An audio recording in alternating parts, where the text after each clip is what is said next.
everyone. We're going to go ahead and call this meeting to order, and welcome to our March special budget meeting. And I'm going to ask Ms. Anaya to read the Open Public Meetings Act statement, please. On Thursday, January 14, 2021, notice of this meeting was mailed to the press and the Current of Egg Harbor Township. Notice was also delivered that day to the Egg Harbor Township Clerk and posted on the bulletin board in Township Hall. Advertised instructions for this hybrid meeting were posted on our website and on social media on Friday, February 26th, 2021. May we have roll call, please? Ms. Alabarda? Here. Mrs. Byrd? Here. Mr. Delabarca? Here. Mr. Ireland? Here. Mr. Price? Mr. Price is here. Mrs. Sullivan? Here. Mrs. Salagi? Here. Mrs. Gilbert Floyd? Here. And Mr. Castellano? Here. Okay, if you can all please join me and we'll salute the flag.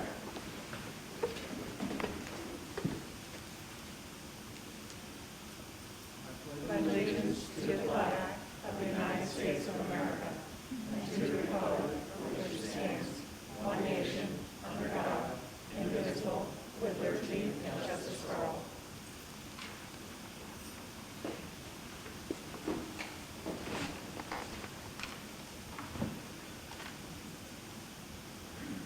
Welcome, everyone, to our March budget meeting, our first meeting in March, but actually our second full budget meeting.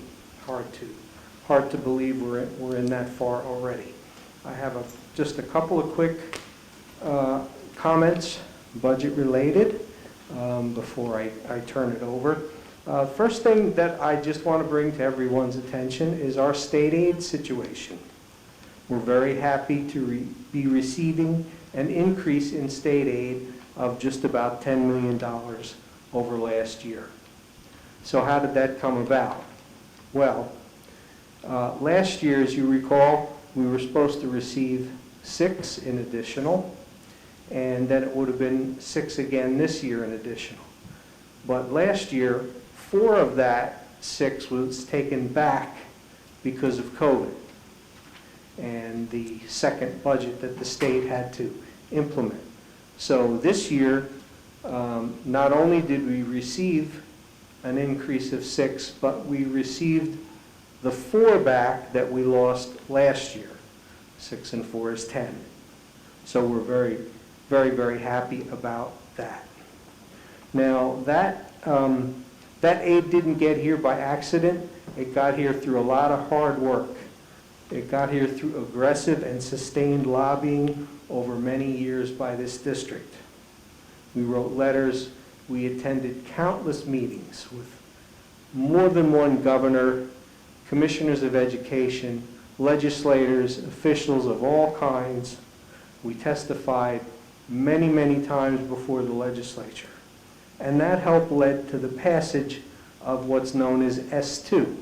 That's a 2018 statute that seeks to bring districts like Egg Harbor Township that had been traditionally underfunded under the School Funding Reform Act back up to full funding over a period of 5 school years or 6 calendar years. That law passed in 2018, and so that's what accounts for our continuing increase in state aid. Now, even though we're very happy about this increase, I do have to point out that we're still over $17 million below the full formula amount, and in addition, we're still paying the EDA assessment, which we've tried so hard to get rid of. There's a whole story on that, and I won't go into it. But really, the thing to remember is we still have work to do. Very happy about this additional aid, but there is still work to do to get us to full funding. It's been a team effort all along, and I'm very thankful, especially to Mrs. Byrd over these past 3 years for helping me with all the day-to-day. You know, driving to Trenton at 8:30 on a Saturday morning, that's kind of tough. Of course, those meetings have been virtual these days, but we still have them. We have one Saturday morning. And that's how this stuff gets done. Again, sustained work. So one other thing I just want to mention before we get into it is we just heard yesterday, and we're all very happy, that the governor announced that school district employees would be eligible for vaccines as of March 15th. That's very good news. Of course, we need more detail on that, because being eligible is a whole lot different from actually getting a vaccine.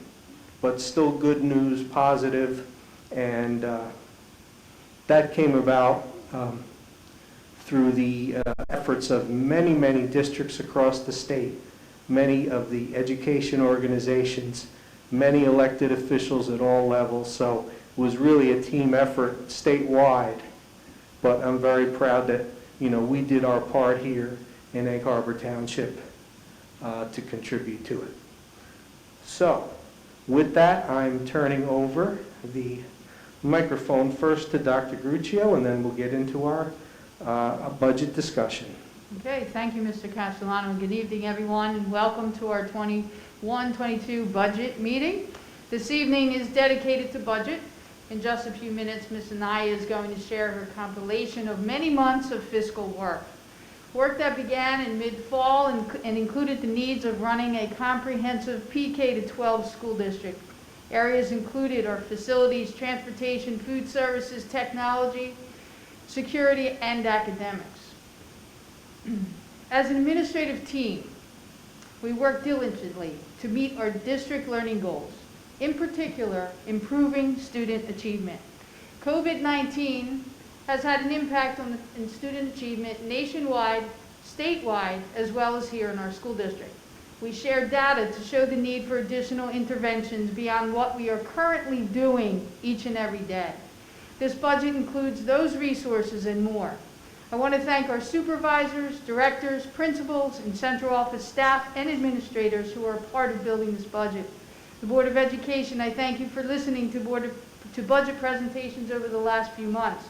Everyone's insight assisted us in meeting the needs of our students. I also want to say that we are grateful for the governor and him recognizing the importance of funding schools. I especially want to thank our business administrator, Ms. Chandra Nair, for taking all of the requests and spending many, many hours reviewing line items, assessing funding sources, and preparing a balanced budget for 21-22. I feel very fortunate to have her as our business administrator. Her financial insight and skills are impeccable. I want you to know that we appreciate your work, Ms. Anaya, and the work that you put into this presentation. So without further ado, I'd like Ms. Anaya to present to you the 21-22 Egg Harbor Township budget proposal.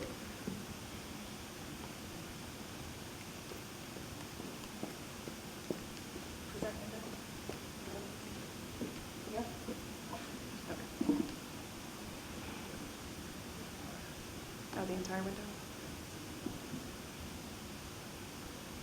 Entire screen?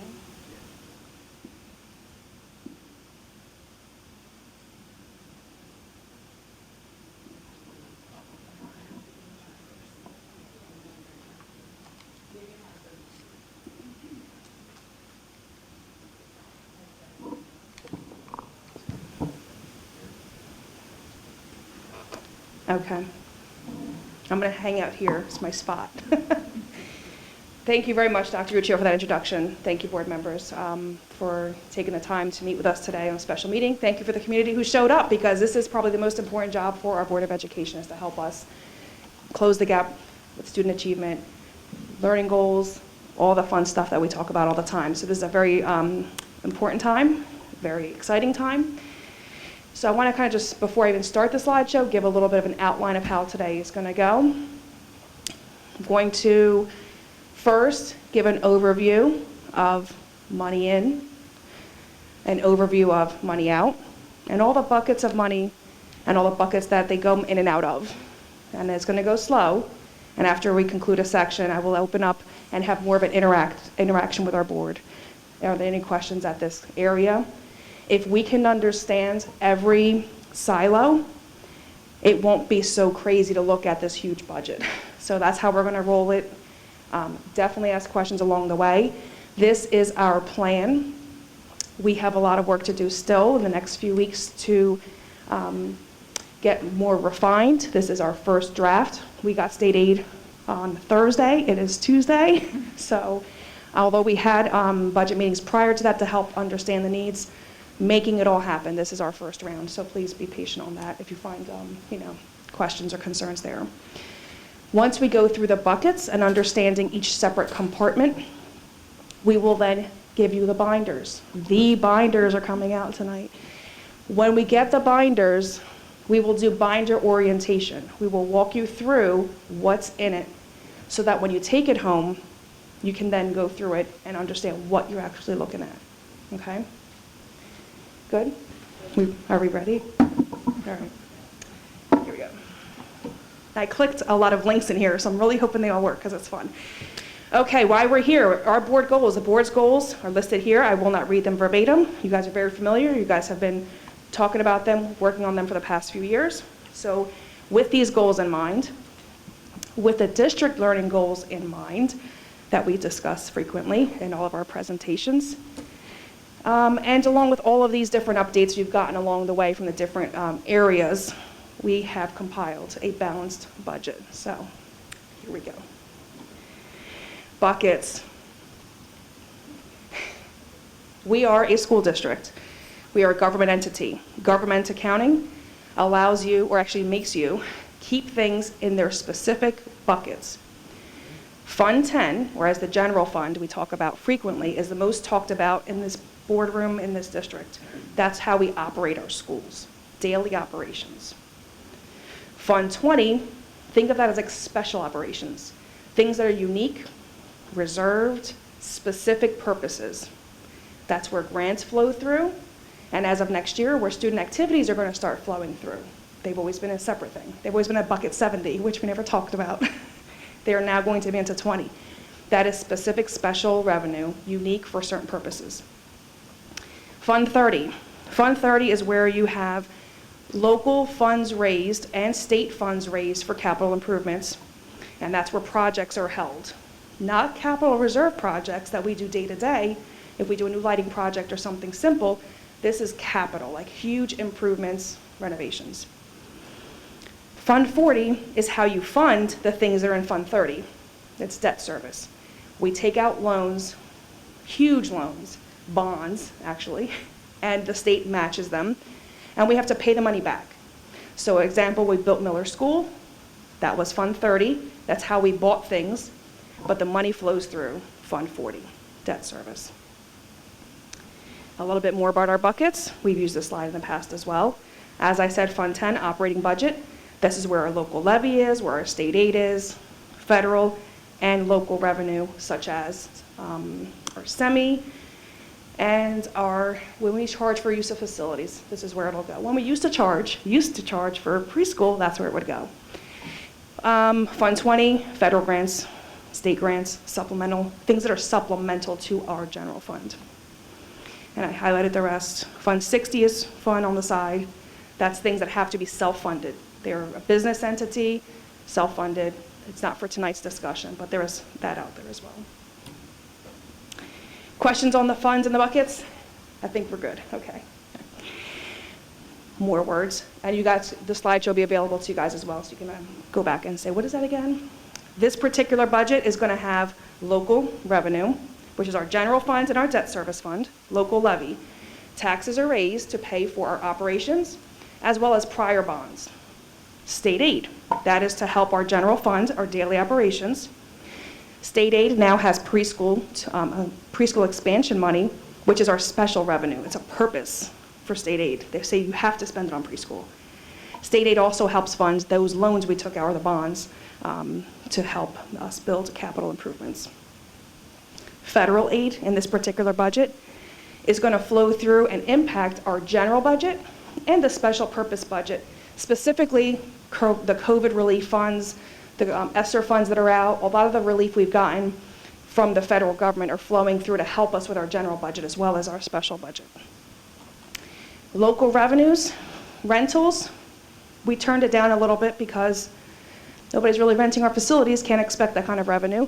Not sure what's going to look like post-COVID.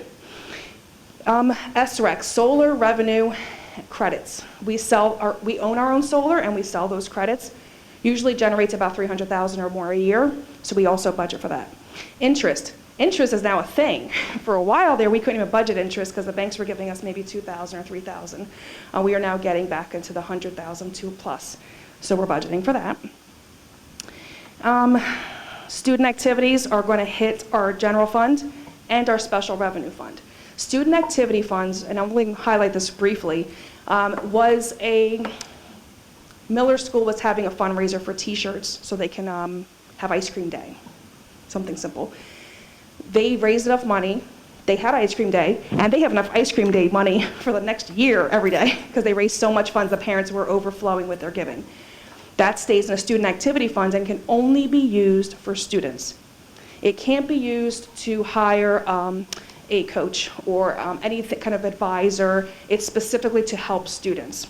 That is also going to, now we have this in our regular budget to talk about, which we never did before. You're going to see more about that, and we'll spend some time on that, but maybe not tonight.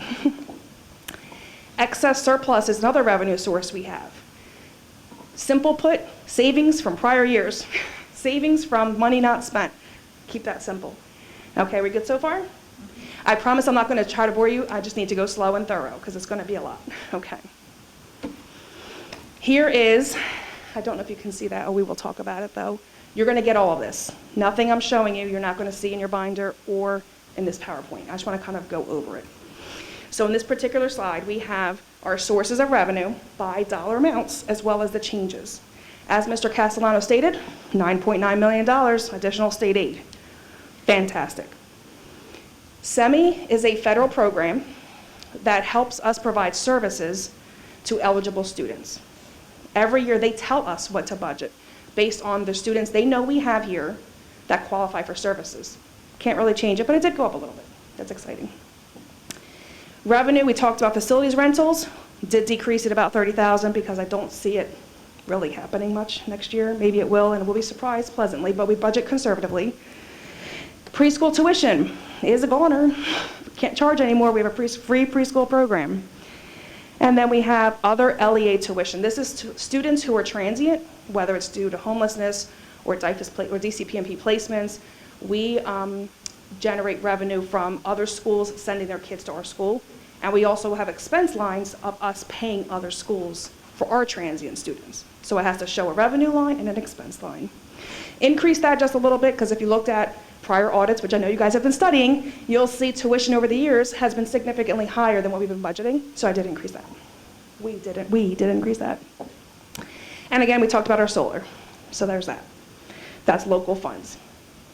Fund balance. Let's talk here for a minute. Fund balance is money not spent. Remember the savings. If we were a for-profit entity, this would be like, hey, let's all go on a cruise.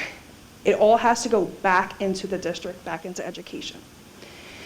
Last year, we put $3 million of savings towards the budget.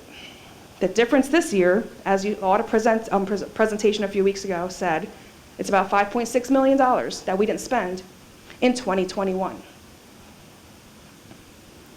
This year, because of all the federal funding that has been flowing through, we anticipate, and I'm going to break down into this further later, we anticipate not spending $3.5 million this year, conservatively. Emergency reserve was set up in June. We didn't know what was happening with COVID. We didn't know what our budget was going to look like this year. We put away $1 million and said, hey, just for emergencies. Chapter 44, which we will talk about soon, is a health insurance change that was mandated and implemented January 1. If you were negatively impacted by said change at Carver Township School District, you can use your emergency reserve money and take it out. So we are doing that. Fund balance, savings from prior years. This is basically school money that's just going back into schools. Different pot, different bucket. That's the whole theme tonight. Everything has its own bucket. Any questions on this page? I'll pause. Changes to the budget. $9.9 million in state aid.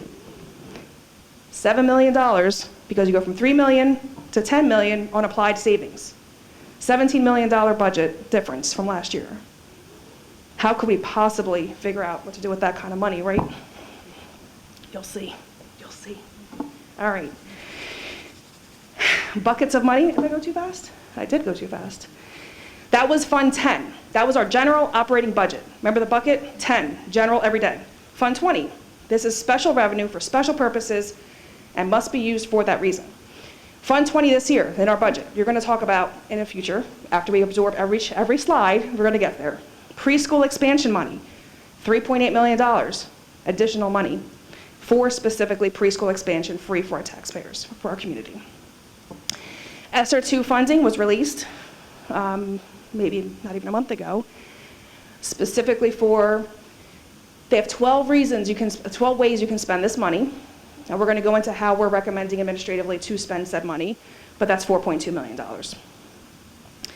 The state also allocated money for learning loss and mental health, about $270,000 or so. In addition to that, we applied for a grant for learning loss. That total of $473,000 is our application, hoping we're getting it, if anybody's watching, and the entitlement together for those purposes. Again, special revenue fund 24 purpose. Security grant, 2018 referendum by the state did this, said we're gonna put money into schools for security, and they gave us an allocation of $413,000. We've gone through, I think, 7 of the 8 hoops at this point, just waiting for whatever's coming next to be able to get this money. $413,000 we anticipate coming sometime this year. Then we have annual entitlement funds. This is things that we get year over year for specific purposes. IDEA, specific to special ed. You must improve your special ed program. You must get special ed students closer to general education population. That's the specific purpose. ESSA used to be called NCLB, used to be called all kinds of other, Title I, Title II, all those, specific for remediation, interventions, professional development. Perkins grant. Perkins is vocational high school. Those who choose to not go to college should have a vocation or some kind of training that helps us in our high school programs. Aspire is the afternoon enrichment program held at Miller. Fund 20, specific purpose. Can't take any of this and hire a teacher for first grade unless it meets any of these requirements. Make sense? Specific bucket of money. All right. Fund, that was another bucket 20. This is bucket 40. Funding. I brought this slide in just to show, it's something we don't highlight every year, but I do want to talk about specifically because our taxes raised also help pay for debt service. Just like when you pay off a loan or amortize mortgage every year, you know, your principal payment is less and less. Well, your levy payment also is less and less every year. So I just wanted to highlight that over the past few years, the state aid number that's been there gets bigger and the tax levy gets smaller. Okay? That's how we fund projects we've already done. Now the fun stuff. Local tax levy, we are pleased to announce, we have brought in a balanced budget without increasing the tax levy this year for the first time. And I meant to look, if I had the spare time, which Lord knows I didn't, if I had the spare time, I was going to go back to see how far that goes. I know we had huge growth years, early 2000s, so I know it's been, since the cap was instilled, we've been going to cap. Even before then, we were doing double-digit growth on voting. So this is a huge, huge thing for Egg Harbor Township. I'm very proud to be a part of it.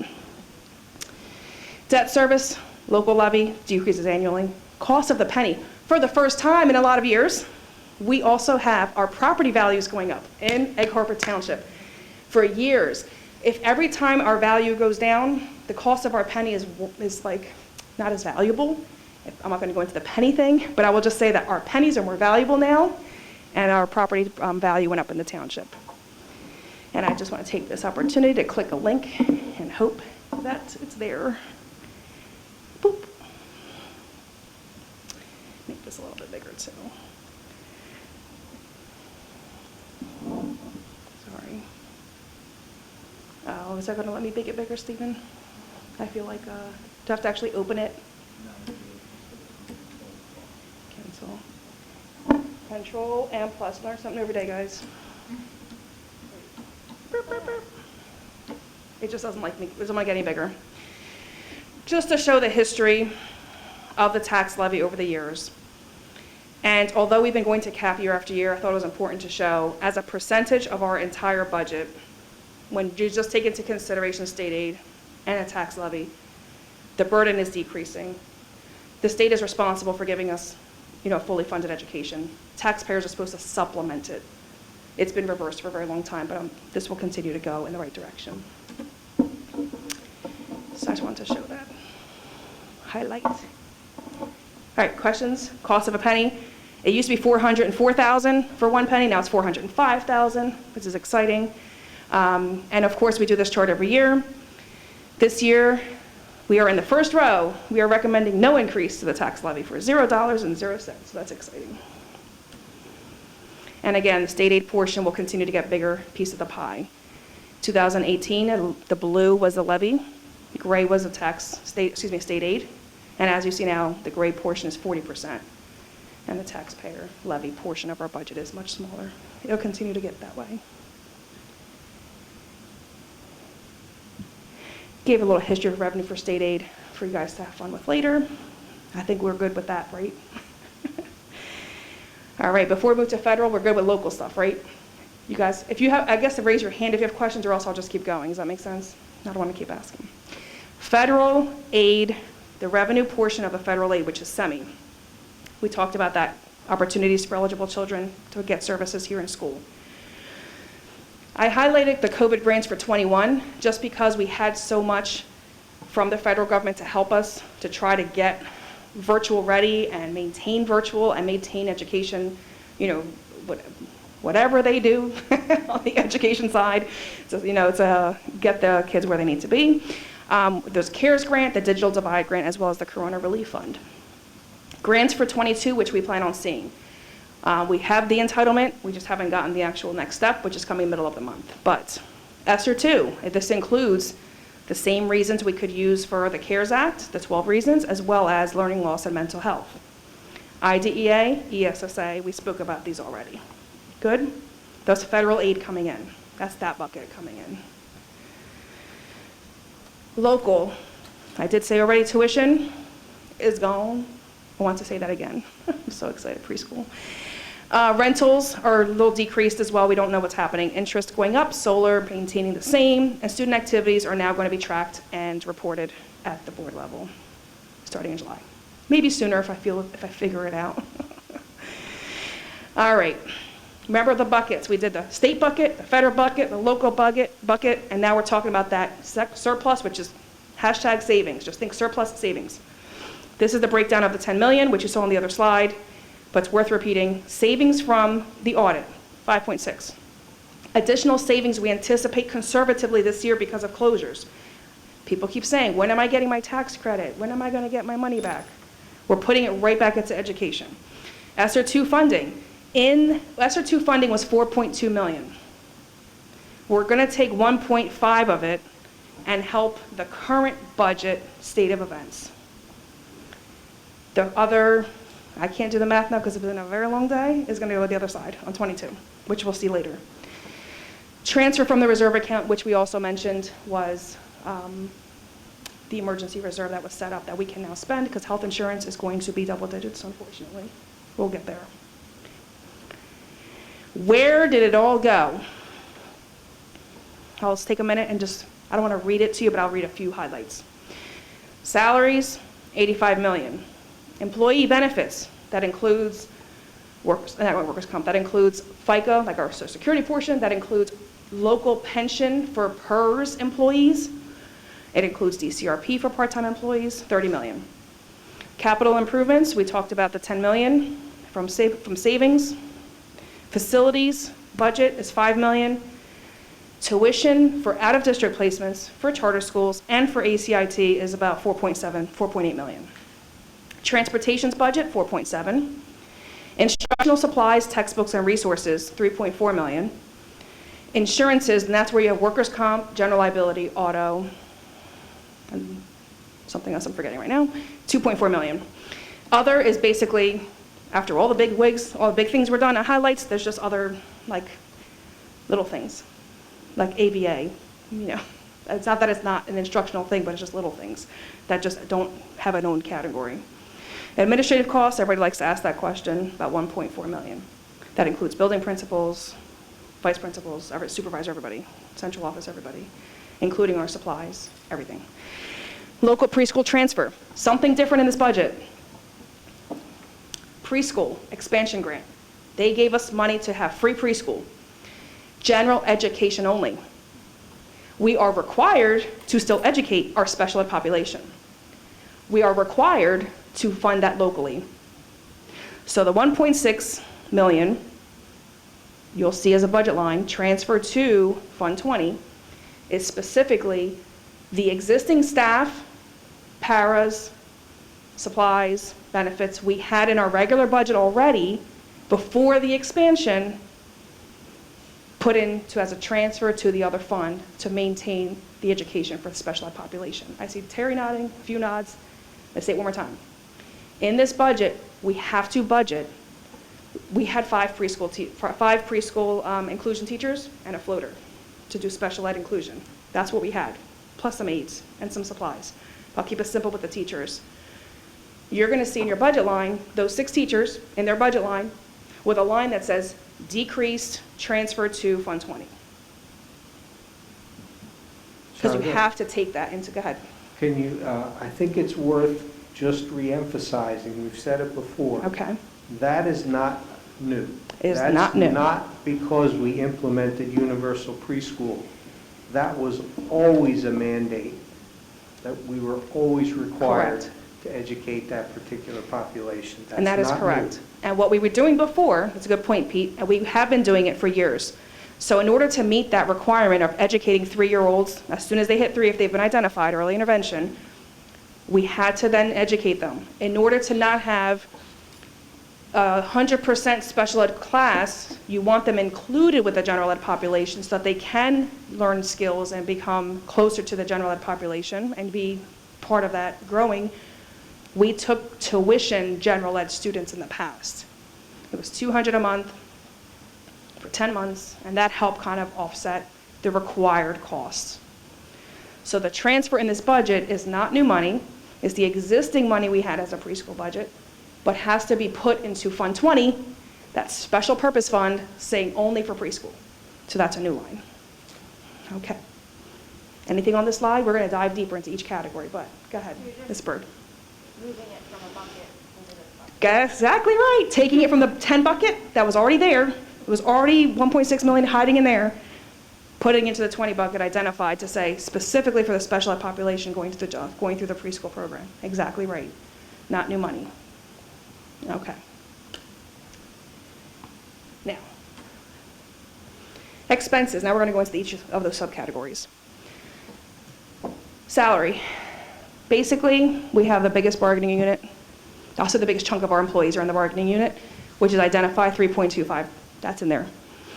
Principals and Supervisors Association, their contract expires in a few months. They're in there with a draft of a number raise, just because we had to give something to budget, as well as non-union, as well as some new staff recommendations, which we're going to get to. Because I will try and take it slow, make sure we have all of our buckets understandings, and then we can go up. So I'm not going to hit you with that quite yet. Oh, here it is. I thought it was later on. Sorry. Here we go. This is also in your binder. It's also going to be talked about more thoroughly. I will just highlight as this is the bucket of money put in for new staff. At the high school, computer science teacher. What's happening is our STEM programs, our middle school programs are so strong, they get to high school and we don't have enough sections to complete their needs and fulfill that requirement. 6th grade Spanish teacher, we have 1, I believe, right now, going between 2 middle schools. Too many classes, too many students. If you look at her roster, how many she's responsible for, he or she. Nobody was identified there. We're hiring another one to help balance that out with the workload. Miller math teacher.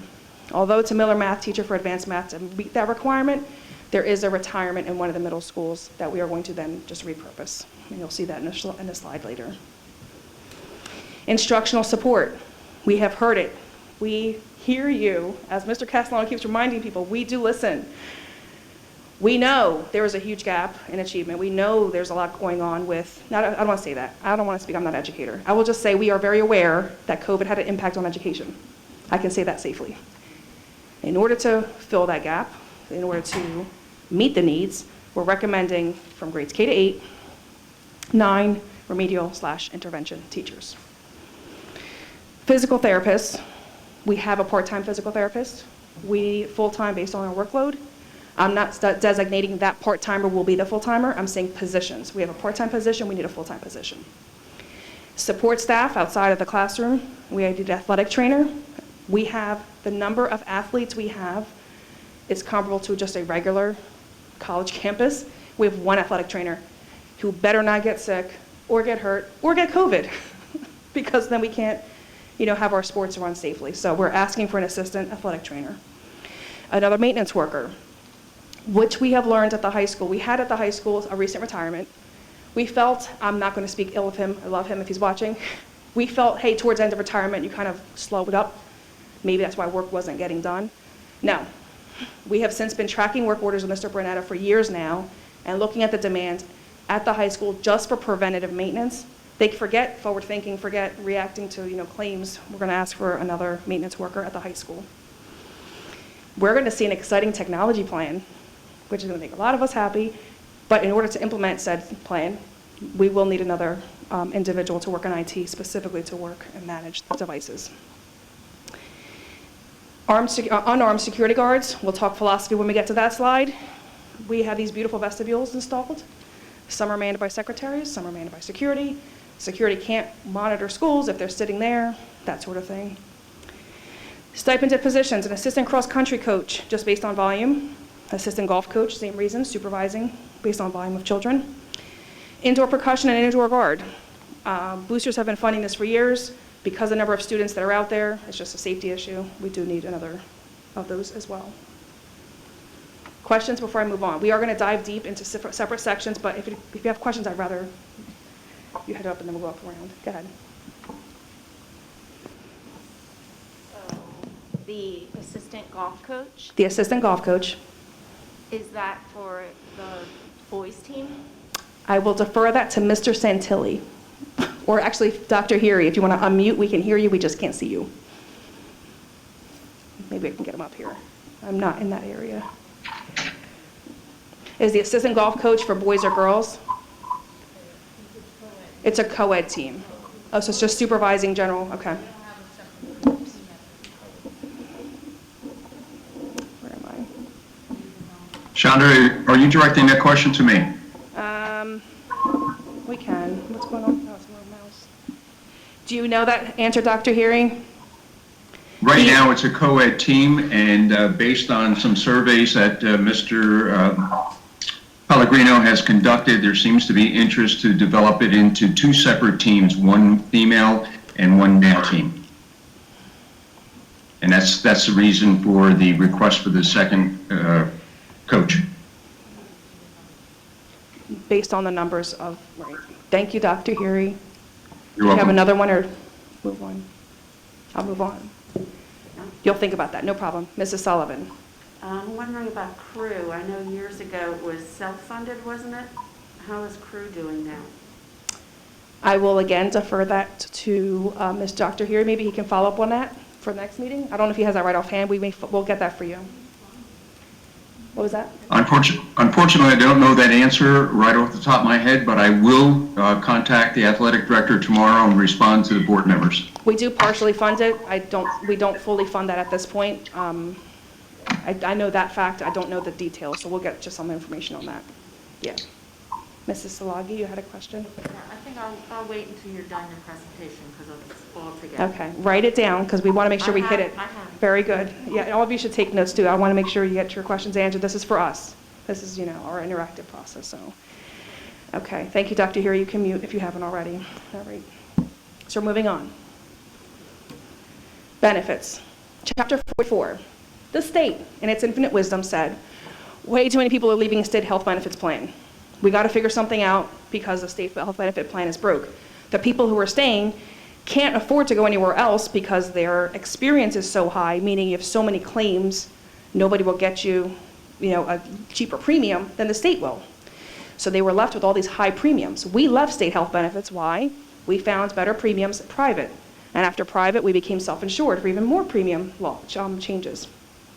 So the state in its infinite wisdom came up with a plan and said, we know what we're going to do. We're going to mandate anybody hired after January 1 must switch to this plan, state employee plan.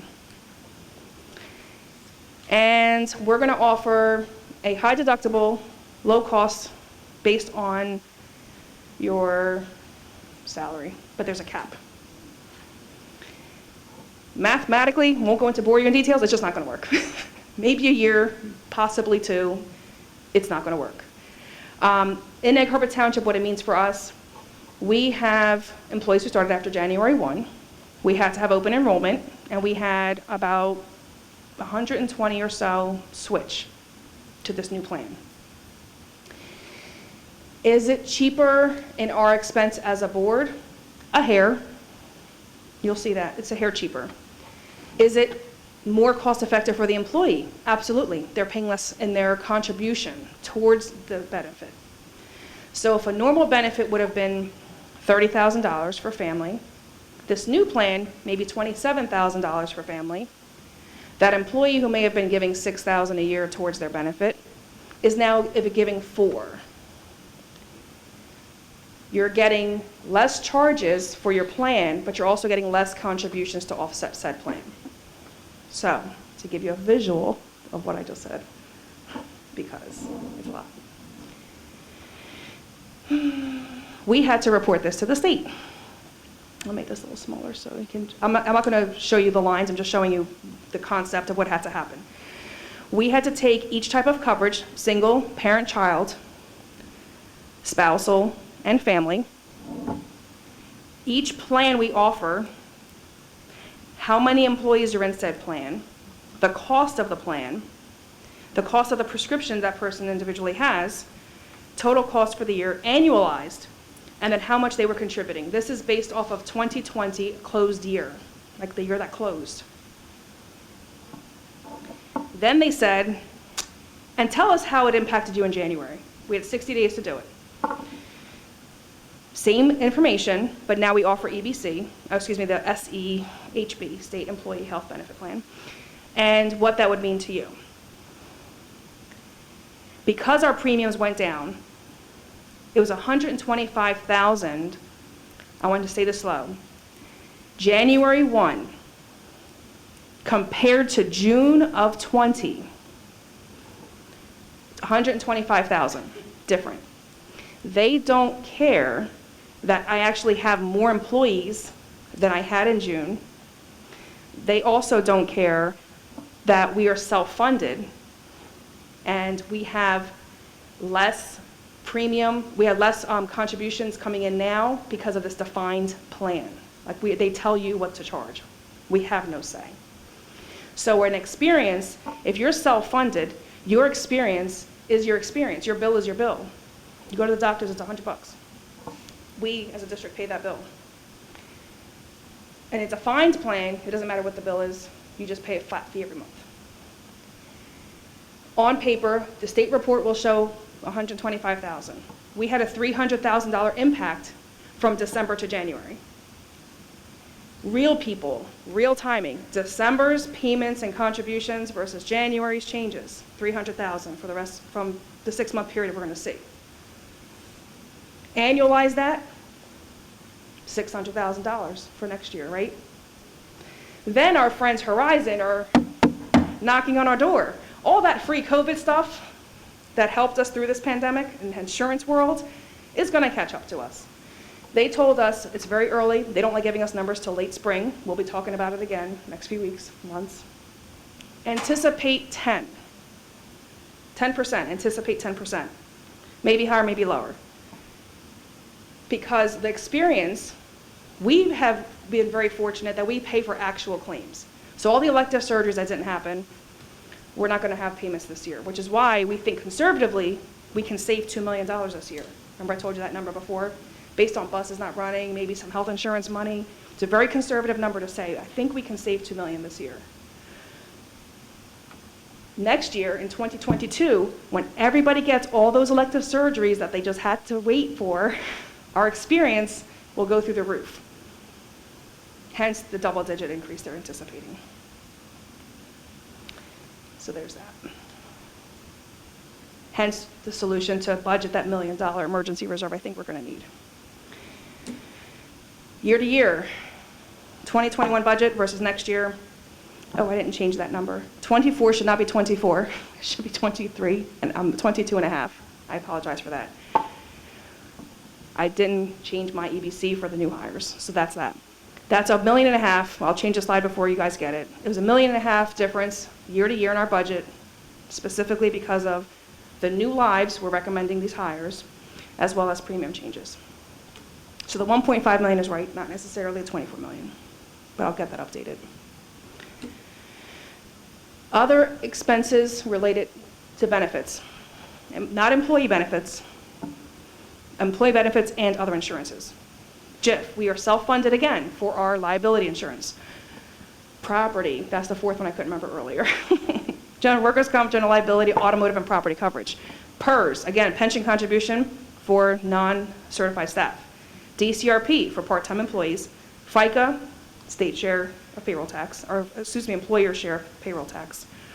Tuition reimbursement, we have contractual obligations. The board has made agreements with these parties to say, continue to educate, bring your knowledge back to this district, and we'll reimburse you for your education. For EHTEA, EHTPSA, and non-union staff. Sick time payout, retirees who give notice by a certain date get their sick time unused paid out to them every July with a cap, and that spreadsheet is also provided to you in the binder, which ties into this number here. Questions on employees' salaries and benefits. Those are the first few lines in that. How did it go? Where did it go? I have a question, Mr. Price. Yes, Mr. Price. While we're still on the page, Sure. go back to DCRP pension contribution for part-time employees. Yes. Do all our part-time employees receive pension contribution? Correct.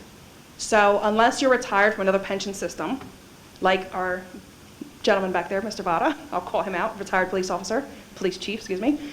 He is already part of a pension plan with getting retired. He does not qualify for a pension with us. But DCRP is specifically for part-timers who don't meet the 30-hour requirement for pension in PERS or TPAF, which is what we are enrolled in as certified staff and uncertified staff full-time Okay, employees. so the part-time employees are eligible for that? And they're- Yes. I guess. And we match. The difference is, so they may take 3% out of their pay. Right. We as a district have to match their contribution to 3%. Okay, thank you. Yep. Any other questions? Salary, pension, benefits, insurances. When I said where did it go, that other slide up here, that white, this here, I'm going right down, okay? I'm going to go through all of them. In learning loss, social and emotional student achievement, that bucket of money, I will turn over next, I think, few slides to Mr. Santilli to highlight these words. All right, so to give a little bit of background, there's been a lot of conversation around learning loss. Background here is pretty straightforward. Since COVID, of course, we've recognized, and it's not just an EHT issue, but it's this county, the state, the nation, that students, of course, have a learning loss. One of the things, and I guess I put a mantra up here that we hope to be able to tackle with our current interventions and our future interventions that we have in place, is going to be the mantra that really students are just visiting Tier 3 in terms of our response to intervention. They're not going to be living there. And the reason being is that we really look at this as, and we're hoping that through these interventions, this is just going to be a learning delay, not necessarily a learning loss, where we can't gain that momentum back as we move through the rest of the year. And this would also go into effect all of next year as we continue to analyze and assess our data. We have great interventions already in place. We follow an MTSS approach through response to intervention, INRS, all of those things are mentioned here. I do mention as well that this is a holistic approach.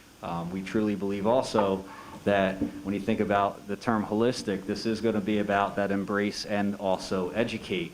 Those two main terms, meaning we want to really truly make sure that our students' mental health and social emotional learning is met. That is where overcoming obstacles and life skills curriculums like that will come into effect, in addition to really then honing in on their academics. There also has been a lot of conversation about who would be entitled to participating in a program like this. This isn't for one particular subgroup. This is truly for using data pre-COVID. If a student, for instance, was Tier 1 prior to COVID and the coronavirus and this pandemic, and now we've identified that they have moved, for instance, to Tier 3, they would be a student that would be invited to participate in the programs that we're going to put in place. You can see here a very brief shell in regards to the type of programming that we're looking to do. And the majority of money when we talk about expenses here would be to implement a program utilizing our current staff, teachers, counselors, behaviorists, all hands on deck approach to really trying to service our students. The main effect is going to be an introduction or really a retreat, we call it, this summer, with the intent that that would continue all of next year through mentoring that would happen on a bi-weekly basis is how we're looking at it now. Of course, transportation costs would be rolled into that, and of course even incentives for students and professional development for things like overcoming obstacles and the like. So those are some things. This is just a snapshot of what that's going to look like. Of course, more information is going to follow, and we're keeping our fingers crossed. I check eWig quite often to see where we stand with that grant, and right now it's still under review. But I put that image up there because success, as you know, isn't just a straight arrow, and it's not just a straight path to success, but rather sometimes a bumpy road. So that's kind of what we're faced with right now. Also, Chandra had mentioned earlier as well, personnel and teaching staff. We are looking to move two part-time remedial teachers to full-time, and also hiring new staff, which would be interventionists. That work would be done during the day, of course, while learning loss would be really after hours in addition to the work that's being done during the day. Next slide. Very good. Nope, not yet. So the next Next bucket of money. Next bucket of money, yes. So when you start thinking about supplies, some of the larger expenses we wanted to point out and where those needs are. So I broke it down in three areas here: math, language arts, and science. There are some renewals that are coming up to be able to support curriculum and instruction. So we have a 6-year renewal for Big Ideas for our accelerated math program. You can see that's going to be in grades 6 through 8, and then also at the high school for Algebra 1 geometry and Algebra 2. There's a little bit of this program, for instance, and some of the curriculum and supplies also dip down into 5th grade as well. So you may see that line there also because we do have students that participate in our accelerated math program there. For English language arts, really it's just resources to continue our trajectory and where we are. It's really going to be replacement materials, things for writing workshop, shared and guided reading materials, things like that. No real big ticket item there. It's just going to be to continue to support that work moving forward. And science, again, renewals, 6-year renewal for grades 4 and 5 for Elevate Science. It's both print and digital material, so it gives us licensing. When you see a 6-year renewal like that, that's what we're referring to. It's an online license as well as the print material. And then a 6-year renewal for interactive science, again, for grades 6 through 8. And then an exciting initiative, something that that we've been trying to get through and keep in the budget, and that's what we're referring to as our STEM bus.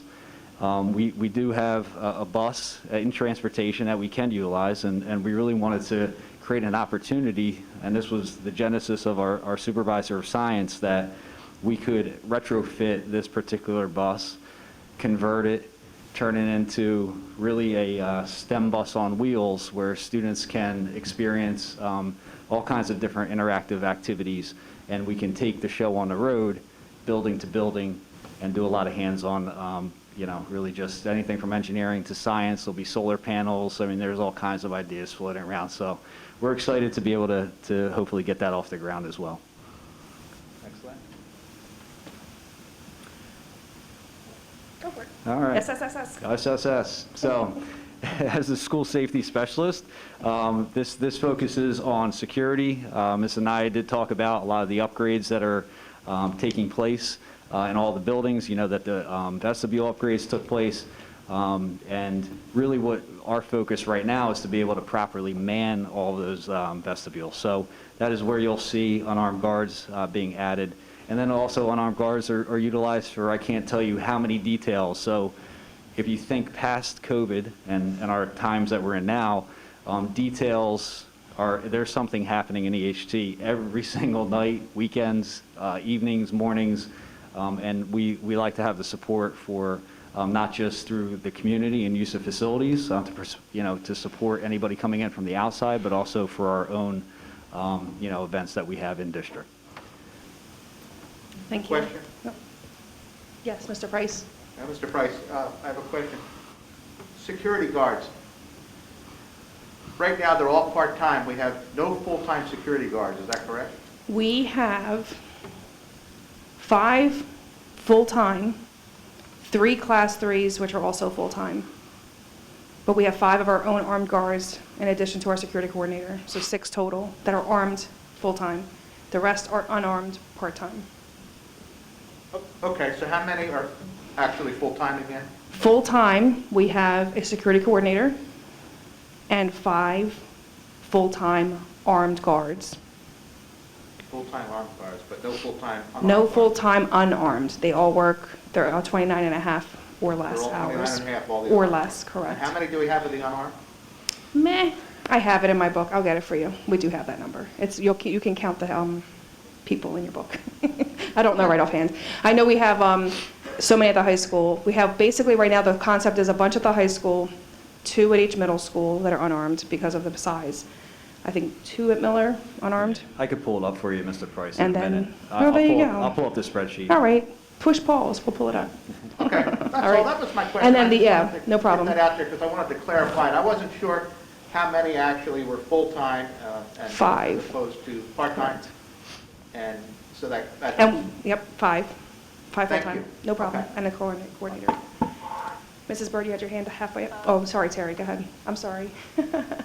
I had a question on the last slide. I should have vocalized myself. Sure.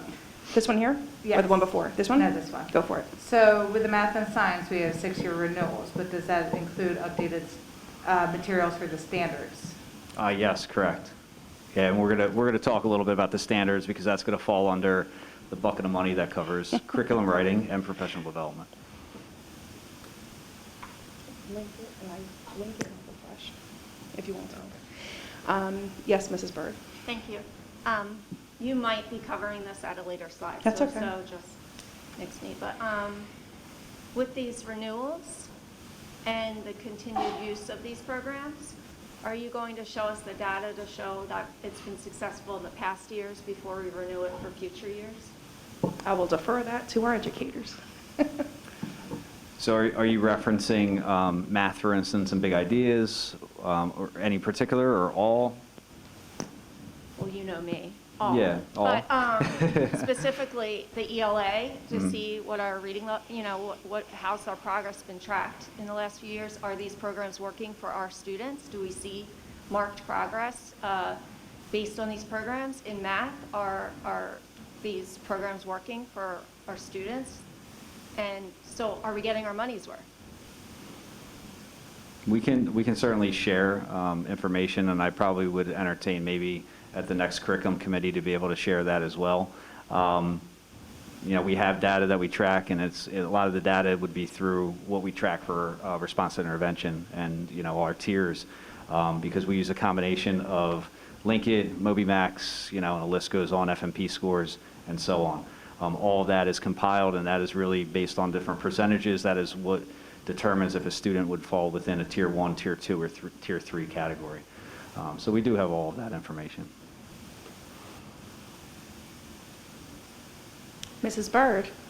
Go for it. No I problem. am concerned, since we are coming out of a pandemic, post-COVID, virtual learning, that we are not adding more resources in the ELA category because our students are going to be very behind in their reading skills. And if they can't read, then they can't do math, they can't do science. And I do not feel strongly that Reading and Writers Workshop and Fontes and Pinnell are going to intervene for students who are struggling in ways that we need it to do. So I am very, very concerned because it says evidence-based practices. I strongly, strongly disagree that that is evidence-based practices, in my opinion. It doesn't follow the science, and it doesn't teach kids how to read. It teaches kids how to guess. So I'm concerned that we are not putting more resources into this to intervene before there's a major problem. We're adding all these intervention teachers for after the problem. We're not addressing getting the kids help before the problem too. Just a comment on the bucket, and then he continue about the learning. As far as the bucket goes, there is money identified for resources as well, not just staff. But go ahead, Mr. Santilli. So we did have this conversation in curriculum. Right. We had a follow-up conversation prior to a board meeting. If we need to revisit that again, we certainly can, and I would certainly entertain that. What you're seeing here is years of the board actually supporting resources to be able to have a focus on literacy. Our district goals have been centered around literacy for as long as I've been here, and they continue to be because we don't feel that we've gotten, and we've gotten to 100%. We haven't achieved them, to the degree that we're satisfied. So we continue to have that focus. I'd even go so far as, and maybe Miss and I, we can pull up the amount of money that we have spent in resources on LLI kits and the like to be able to support our teachers. This is just in addition to the resources that we already have because the board has supported it over at least the last 4 years. And that's been a combination of board encumbered funds as well as the use of title monies as well.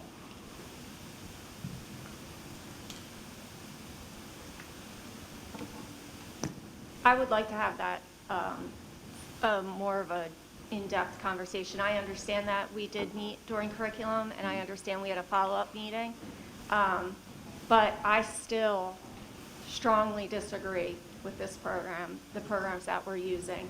And I teach reading, and I know that we've added a little bit to it, but I don't think our teachers are trained in a way that are going to assist the kids that are really struggling using this program. So I appreciate, that you pointed out that we have met and discussed it, but even after all of that added information, I'm still feeling very, very, very worried about the programs we have. So I would like to see more money in the ELA portion, or at least some figures as to why this is working for our district. Okay, we can set something up. Any other questions on the learning loss, instructional, security aspects? I will say in security, we did not get to, we've upgraded our cameras district-wide, starting with the high school, working down middle schools, Miller.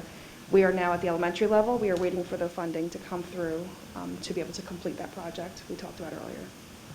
Okay. Technology plan, separate bucket, so we're done. I'm trying to keep everything in a tone. Technology plan. Mr. Ertebay and Mr. Sweeter, I keep using the wrong mouse. I don't know why this one's here. Mr. Ertebay and Mr. Sweeter they came to a budget meeting and they talked about their budget. And in their budget were, some pieces of equipment for some replacement projectors, and then you also saw some sprinkled throughout the schools, who the schools identified, we need new projectors and things. Then every principal, supervisor, department area had their own opinions of Chromebook, Chromecart, tablet, tech tub. So when Mr. Ertebay and Mr. Sweeter came, we said, please come up with a plan, district-wide, philosophy, district-wide, and we'll take it out of everybody else's budget, and you're just, going to maintain what we need and how we do it. Like I gave them the example of the bus replacement plan we came up with years ago. These are all the buses, left to right are all the years. What's going to die when? And they came through like champs. Very proud of what they put together. So this is a big document. I will just highlight the philosophy, and we will talk about the allocation. So philosophically, here's the words here. The proposal is 3-to-1 ratio for pre-K and kindergarten for tablets stored in tech tubs. 1-to-1 ratio for grades 1 through 5, stored in Chromecarts in classrooms. 6 through 12 Chromebooks with cases and insurance to go back and forth, one-to-one. That's the philosophy. We did get some funding this year to be able to help us replace some of the older models. And we are looking at funding this year with the ESSER funding and that sort of thing, other financing mechanisms, to be able to make that happen. We're taking existing equipment, pretty much K-5, or the ones for tablets we just purchased this year, pre-KK. 1 through 5 will use all of our existing equipment, one-to-one, when they get back, after we look at all the damaged pieces. 6th grade through 12th grade, this year, with our funding, we have the ESSER funding, we're able to get the one-to-one new devices. 6th grade will keep it their entire middle school time. It is theirs. They take it home, they take it back. If it breaks, it dies. We're going to have insurance on it, but that is going to be their device. 7th and 8th grade are also getting new devices, but at the end of 2022, we'll go back into the pool for the younger grades that have the older ones.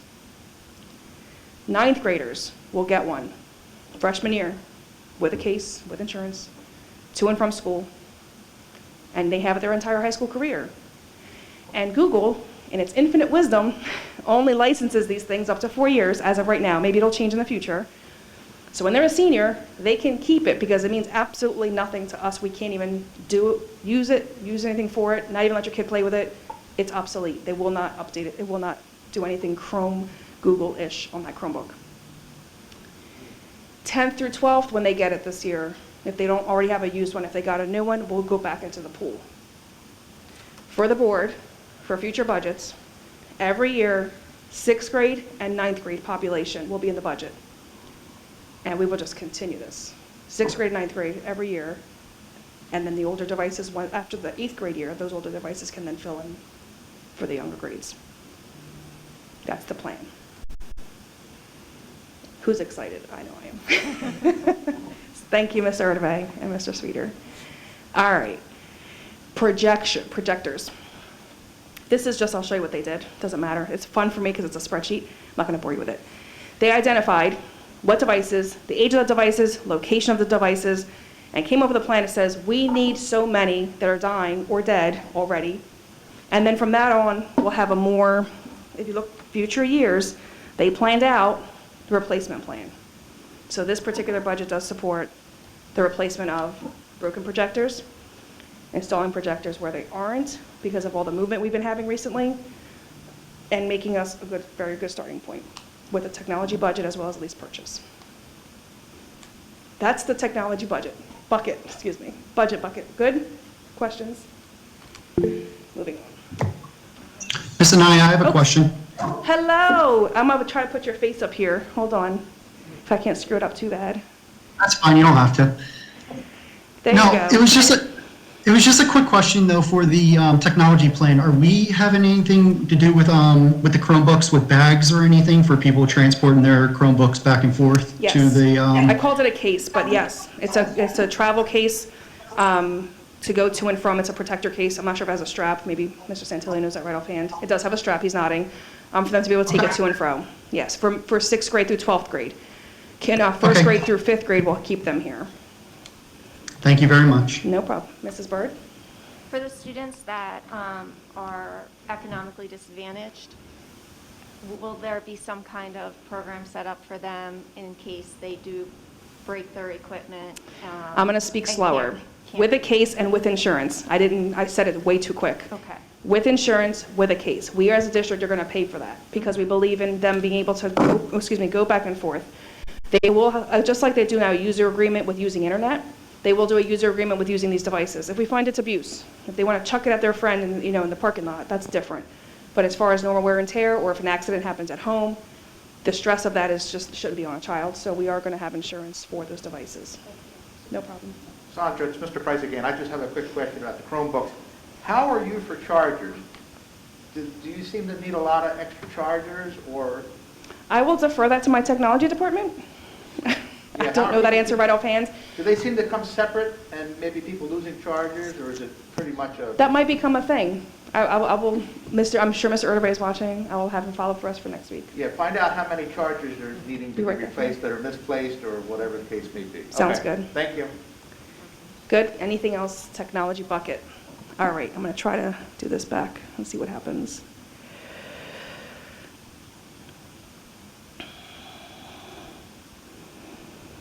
All right. Transportation bucket. Same with philosophy we spoke about a few weeks ago. There are several vacancies. We are working on a new onboarding plan. I got actually the manual Monday. I got everything, our director, thank you, Ms. Fisher, put together a package for rolling out the increases, rolling out the onboarding. Social media worked with our department to get things, lined up. I got it either Friday or Monday, it's all a blur. But it's been budget mode, so I will look at it this week and get that ball rolling. We are bringing more runs in-house. We are purchasing with our replacement plan 6 54 passengers because they are actually need to be replaced, and we're phasing in another 2 39 passengers. What I want to do, and I probably will for next meeting, just to give another update on that, is how many minis, 39 passengers, and wheelchair buses we've purchased in the last 3 years as part of this initiative. We're getting all of our equipment ready, guys. We just need the people. We just need the people. So,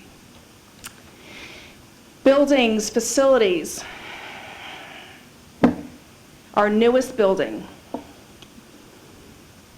our high school addition in 2012. But newest building, brand new, our primary buildings, 07. Really, we're done in 09-ish, we'll say, by the time they were completed. We're going into 2022. We have done a fantastic job maintaining our buildings, doing all the preventative maintenance in the world, but there's some things we've identified that need to be done in this budget. It's in the wrong order, so I'll go back to that one.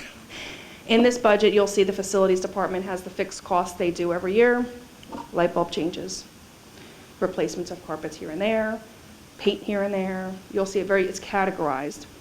The way Mr. Burnett set up his budget in the budget binder, you're going to find the expense breakdown, like the details you like to see of all the lines of what makes up that number, is in the district-wide account, the words, and then every school has their percentage allocation based on square footage.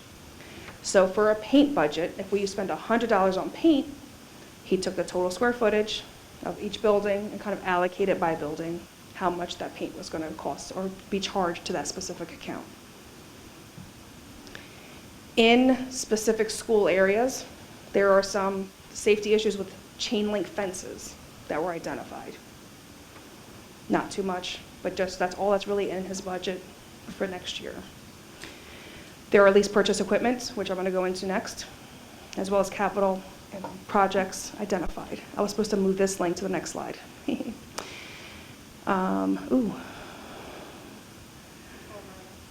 That's right. I zoomed the heck out of that. What am I showing here? The lease list, lease purchase. All right. So every year, we come to the board and say, to get the biggest bang for our buck, I don't know what's happening here, denied, we should be, try financing some things. The interest rates are so low right now. Instead of putting out millions of dollars, let's spread it over 5 years or so. And how about if I can just try to download it and see if that works better. Oh boy, Centos. I'm gonna try to download the PDF and see if that works. And it did, good. Oh, that's the wrong link though. Go back.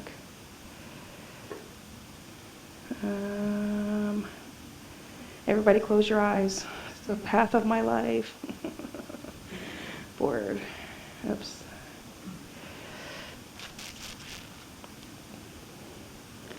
Exhibits, lease purchase.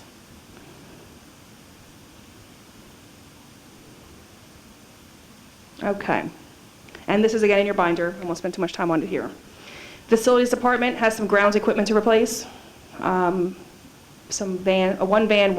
doing good with our vehicles now. That was a huge phase in. We were doing 4 or 5 a year. We're at the point now it's the last 2, and we should be good for another 2 or 3 years. We have a van and a pickup with a plow. As well as we identified PA systems. So although PA systems may be a project, what we're doing is replacing kind with kind, so I have to just buy it, and then I'll pay somebody to put it in. So that's what they have in facilities world. Transportation, we talked about the buses. And IT, we talked about the projectors, some replacement computers that are not outside of the scope of things. And poster printer that came up in Davenport for a replacement. I can't talk, I'm sorry. And then network routers and backbones and fun things IT does. So a total of, we're going to look at least purchasing about $3 million and paying for that over the next 5 years. And that's also in this budget. Capital projects identified, which I think already opened. It did. All right, so this is very small. Don't worry. Don't try to read it. I categorize it, and it's in your book. So projects identified, we basically went through with facilities and did an analysis of projects that in our opinions, need to be done in the next 3 years or so. Specifically categorized, which you'll find in your binders, is HVAC. You guys remember that image? 662 devices. My numbers are small here. 52 million there. Parking lots, pavements. Miller, staff parking. We hear you, we know, we hear you, we recognize it's a lot of money to get it done. We do need another parking lot at Miller. That's something that's like $7 million. Roofing throughout the district. We did a roof assessment. The architect and the engineer, structural engineer, went on all of our roofs, and these are sections that were identified for about $8 million that are in need of improvement. Solar. So this second page I kind of put it like priority order after we're thinking about it. Thank you, Dr. Gruccio, for that little input. Because it was kind of by school. I did it by category. So HVAC we know is need. Rooftops are pretty serious. Parking lots and resurfacing areas. Solar is an expansion. It's something we want to do. By doing it, saves us energy, generates revenue. Double whammy, so we added that in there. As far as we looked at the size, the locations, took a lot of work to get there. Since we started our Neighbors for Change, that kind of died last year. I still continued with that in the back, and we came up with some solar projects for $6.8 million. And then, as you know, in previous presentations, we have the vision of what our fields should look like, more practice fields, the reconfiguration of the fields, all of that is in there for about $9 million.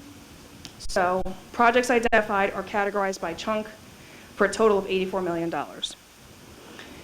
with the availability of state aid, if possible, for $24 million. So we keep hearing, do what you can do locally, get as much done as we can with our own money. So we talked about that $10 million of our own savings over the years. Our recommendation is to spend that on capital improvements, specifically in this budget. So the budget changes year to year. There's some things in there. We highlight it throughout this whole presentation. Maintaining our buildings so students can learn is just as important, and we're asking for an influx this year of $10 million. Hoping the board commits to another 5 per year after that to put a dent in this huge need. Okay? Questions on facilities? Okay. Preschool, fun. This is the best part now. Preschool expansion. We currently are funded for 212 general ed students. With the expansion, we had a lot of nerves. They let us open up 20 new classrooms, 14 on campus, 6 with a partner. We didn't think we would get $2.8 million of the governor's $10 million allocation. Little old EHT in South Jersey. Huge, huge, huge accomplishment. Very proud of it. With that, we kept the ball rolling. We asked for another 20 classrooms. They laughed and said, stop being so ambitious. They gave us 60 more kids, funding for 60 more students. There is more to follow on this, and we are going to speak about it at our next meeting, because we do have a meeting with the community. Anybody's welcome. However, we did invite local partners who have existing preschools, who have come to our previous meetings over the years, to come, let's talk. This is what our expectation is, interest in partnering, all that fun stuff. At the conclusion of all that, there will be a board presentation, because the board has to contract with providers. You have to make an agreement of who you want to service your children. So that's more to follow. This last go-around, we kind of made administrative decisions to help it because we needed to get the ball rolling right away. But we're going to have a better, longer process in this one. The grant in this budget is 3.8 million, along with the local funds of the 1.6 we spoke about for the special ed population as well. Bucket of preschool, any questions there? More to follow, but this is just not tonight, unless you have questions, okay? All right, how we doing, guys? Binders. Woo. Let's take a stand-up stretch break. If you would like, just stand in your spot. We're going to give you the binders. Get some water. I'm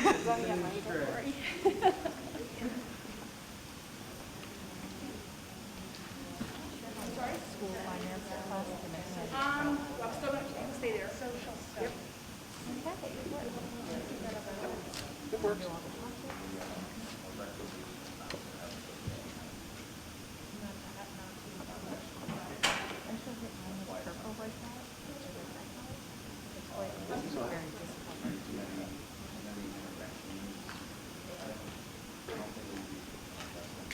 We have 3 for the public, don't want to fight over it.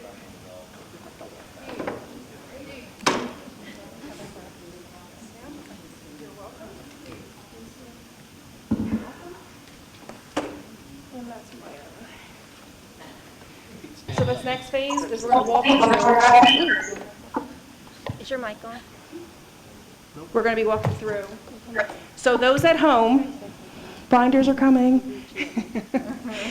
Literally hot off the press, so you're going to get them. Patrick will talk. The other 2 will talk, but they're coming. For now, follow along, take notes. You'll also have this presentation to keep referencing.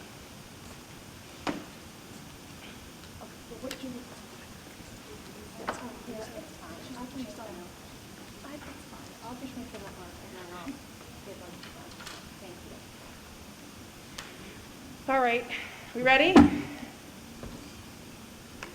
Almost? Everybody has a binder? All right. Binders. Take a quick sip.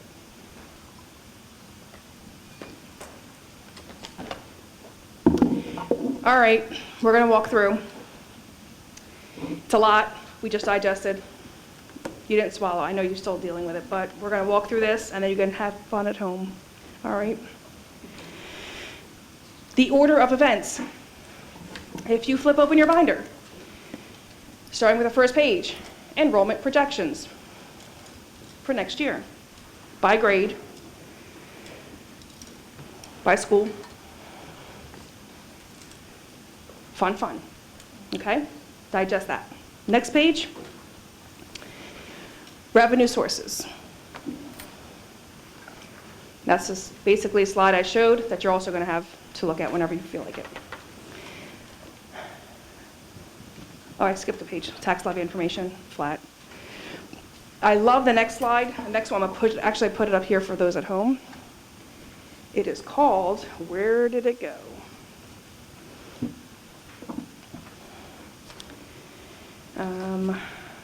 Cancel you. What in the world? Cancel. Download that. Try that. All right, this is where did it go? Here's our buckets. This is a recap of our buckets. I see you all flipping feverishly, but we're going to try to get you where you are looking, see what you're looking at. I tried doing green and red. Money coming in, identified in buckets A through E. And below it is where did it go by A through E in the categories, okay? Then we have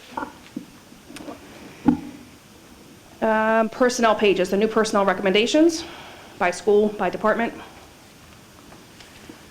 Lease purchase detail, which I showed earlier. Capital projects identified, which I showed earlier. Sick time payout, which we talked about, as well as the pink pages go into all the detailed expenses. And we're going to kind of walk through that in sections, if you will.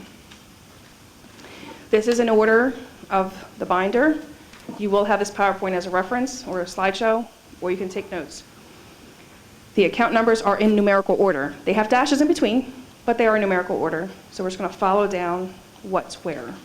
So tuition goes first, and that's for charter, out-of-district, ACIT, as well as transient students.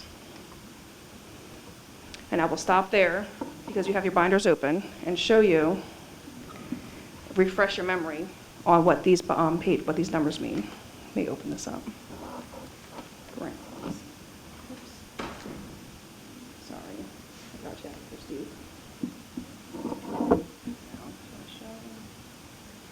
Yes, I think so. I thought I saved it. I did save it. Download here. All right. So just to give you a background, it's not what you're used to in the perpendicular. You used to get landscape pages, but just as a refresher, you have the years of history at the top, original budget, adjusted budget, which means after transfers or rolled over encumbrances, and then you have expenditures, what was actually spent that year. Then in the box at the bottom of the words, it says your budget for 2022. So that's what the boxes mean. This is just an example page. It's not really what's in there. I was just trying to orient. We had this conversation maybe a month ago to say the budgets were going to look different. All right, so let's go back to the order of events. We have tuition. Then you go into attendance and truancy. And then you have nurse and health services in the 213 accounts.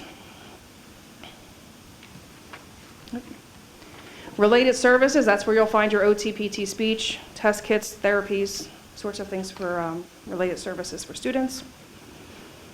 Extraordinary services, 217, this is specifically above and beyond programmatic needs with the special ed population. And if a student accumulates more than $40,000 worth of costs to educate that student, we then get partial reimbursement from the state, which is extraordinary aid.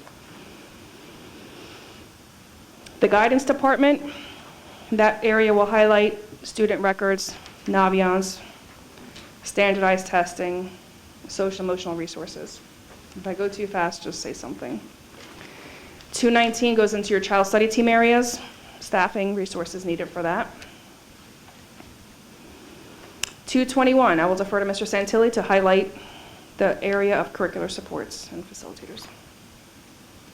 Are you in the binder now? I am in the binder, pink pages.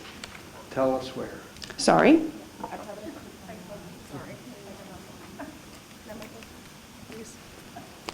Sorry.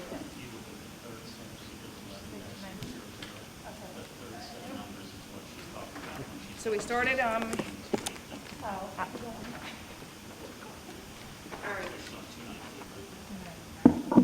problem. All right, so tuition for charter, page 1. Tuitions go through pages 1 through 3. Starting on page 4, you start with attendance. Page 5 starts nursing services and salaries.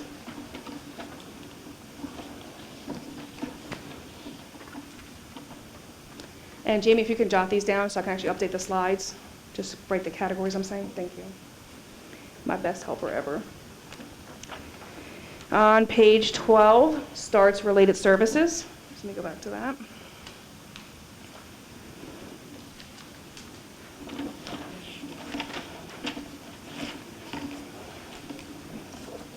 Extraordinary starts on page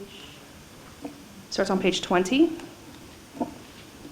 Extraordinary aids, services, purchase services, and salaries, and that goes on for quite a while. And after extraordinary services, we'll go into guidance. That's on page 33. Is the guidance department. And that's where you'll see resources for guidance and social emotional supports and salaries for that department. Child study team starts on page 44. 42. Sorry. 42, child study team.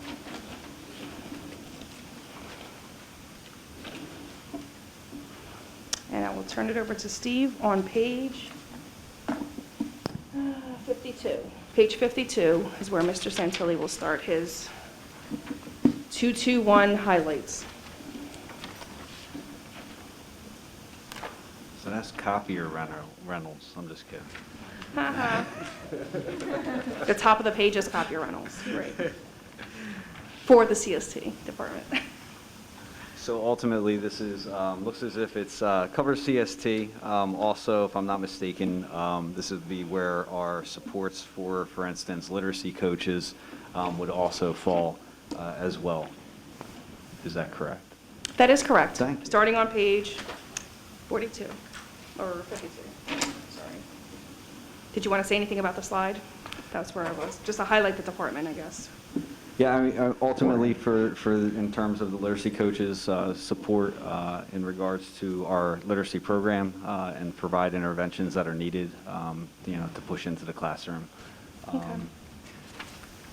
Well, curriculum So- writing, I don't know if you want to highlight anything. Curriculum writing, in terms of, curriculum writing would fall into a different line here, but curriculum writing, in addition to that, one of the things I highlighted here were two different initiatives. Standards 1 for visual and performing arts, Standard 5 for science, Standard 7 for world languages, and Standard 9 for career readiness and literacy, or life skills and key skills. They're all been adopted by the state board and ultimately require curriculum revisions. So that's going to be something that we will be planning for, not just to take place for this year, but also throughout the summer. They would have to be implemented for September of '21. Standard 2, which is comprehensive health and PE, Standard 6 for social studies, and Standard 8 for computer science and design thinking are for September of '22. But we will always plan ahead and try to move forward with trying to get revisions done for NJ learning standards. So, and also one of the other things that we're going to be focusing on doing for curriculum writing is our WIDA 2020 standards as well, to be able to update those, and we plan to do that this summer. Just some highlights. There's other curriculum writing that would also be taking place, but this was some of the main highlights I wanted to point out that were state initiatives. Thank you. And library and ABA supports starts on page 56, 55. Getting old. So some highlights for library and ABA support services. It covers everything. It covers the gamut of pretty much anything that you would ever see in our media centers. Everything from supplies such as library books.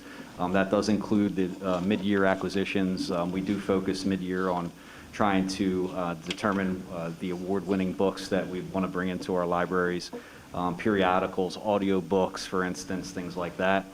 In addition to that, there's naturally operational supplies. I can say that our media specialists do an excellent job in salvaging every single thing that they can, oftentimes even mending books to keep them going and kind of get a little bit more life out of them. Of course, general resources are part of that as well. Subscription services, as you can imagine, especially over the last year, things have become more online and more digital. So subscription services for different resources. We do utilize cataloging and processing fees and circulation. Subscriptions like BookFlix, at the different levels, and Flipster online magazines are noted there. And then, of course, in the libraries, they do have a STREAM initiative, so we do support with some supplies for kids that have that hands-on experience in the area of STREAM as well. Thank you. And then the 223 instructional staffing starts on page 65. So in terms of instructional staffing, a couple of things that I noted here, and that just points of interest. This is just a small snapshot again.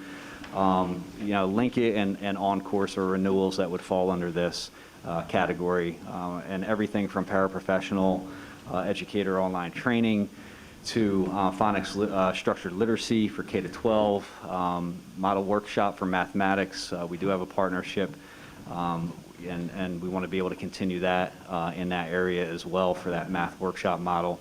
And then, of course, comprehension intervention training.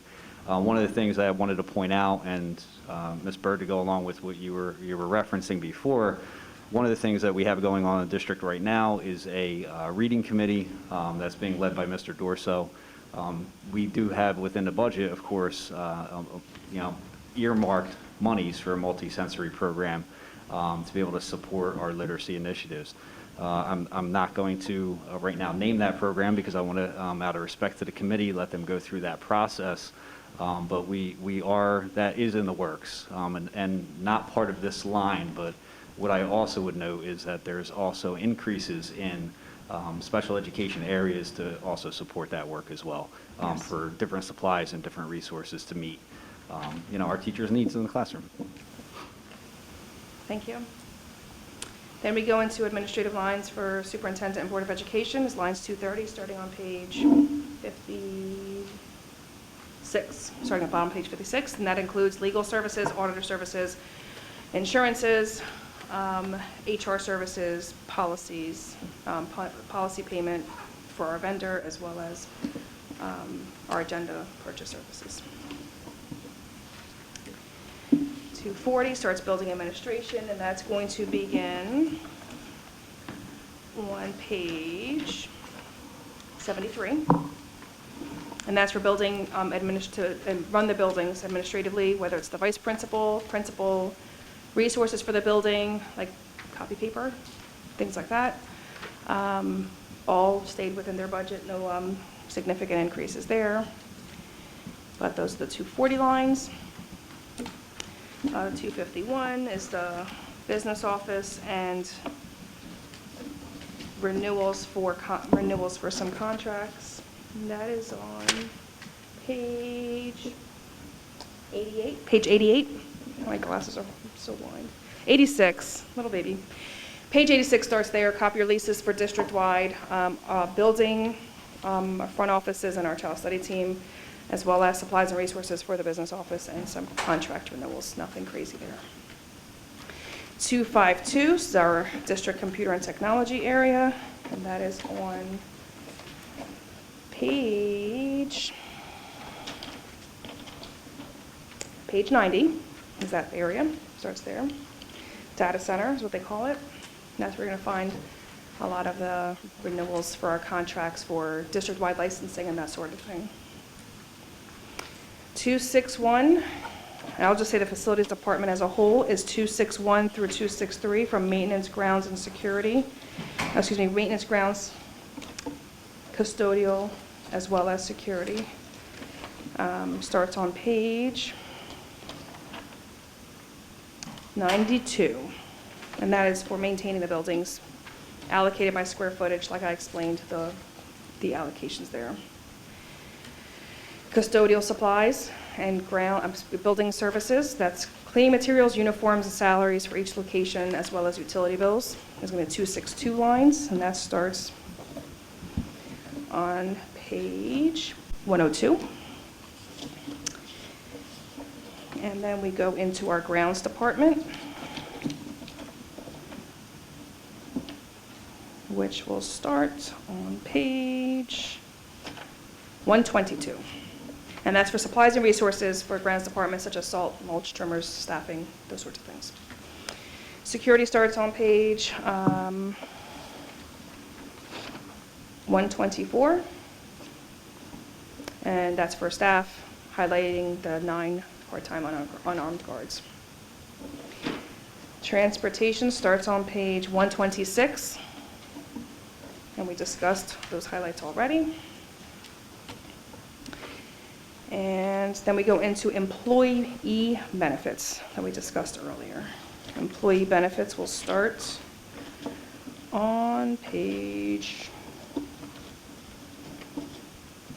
143. That's health, dental, prescription, tuition, all that fun stuff. And then we start with the educational resources. Starting with general education resources is all the salary, instructional supplies for general education, and resources needed, textbooks, supplies, staffing, all that fun stuff. That starts on page 148, and that will go for quite some time through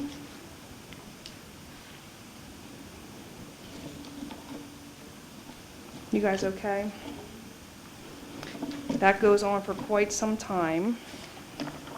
The next section starts our special ed programs, self-contained areas. On page 210, specifically our MD program. And our resource rooms, which is in class supports as well as pullout, starts on page 220. And then we go with the full-time preschool disabled program, which is different from the inclusive program we spoke about earlier. That goes into that other bucket. This stays in this bucket. And that starts on page 237. Okay.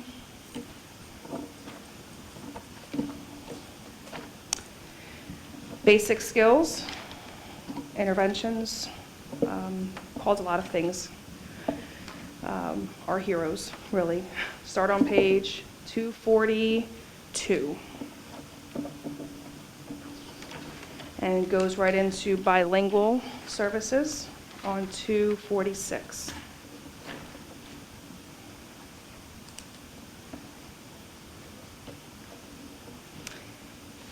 Then we start our clubs and activities, inclusive of the recommendations made on page 251. And then sporting starts on page 257. Some highlights there. We talked about the volume requiring the second athletic trainer. There's some data for you there, as well as the assistant coaches are listed in here as well. And then we go into our alternative program. Eagle Academy starts on page 264.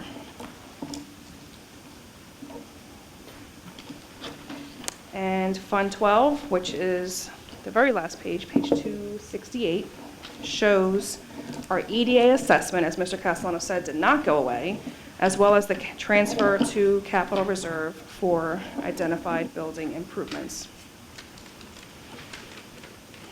which we talked about already. Yes, ma'am. Yes, ma'am. This EDA assessment, have you been keeping track of how much we've been paying over the years and compared to what the cost of the project was? I will, yes, and I will give an update, I'll make a note for that to update next meeting as well. That's a fun fact, yep. And that's specifically for the community. Oh, go ahead, Pete, did you want to say something? I think it's in the testimony. Do you have the testimony right there, Mr. Castellano? Look at Yep. you. As of our March 2020, Okay.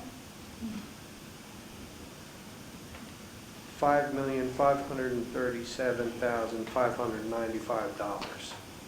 So add a year to that. And 1 year on top. Yep. That's a lot- That's still a lot of money. It is. It is. What, like almost 7 million now then? No, Mhm. over 6, yeah. Yep, and for those who are not familiar with what we're talking about, we built buildings, our primary buildings, as well as the addition to the high school, and the state said, you're in high-growth area, you have to serve these kids, we're going to help you out and help fund, along with the bonds and funds raised in your local tax levy, we're going to help match that, and we're going to help you build these buildings. They never told us we'd have to pay it back.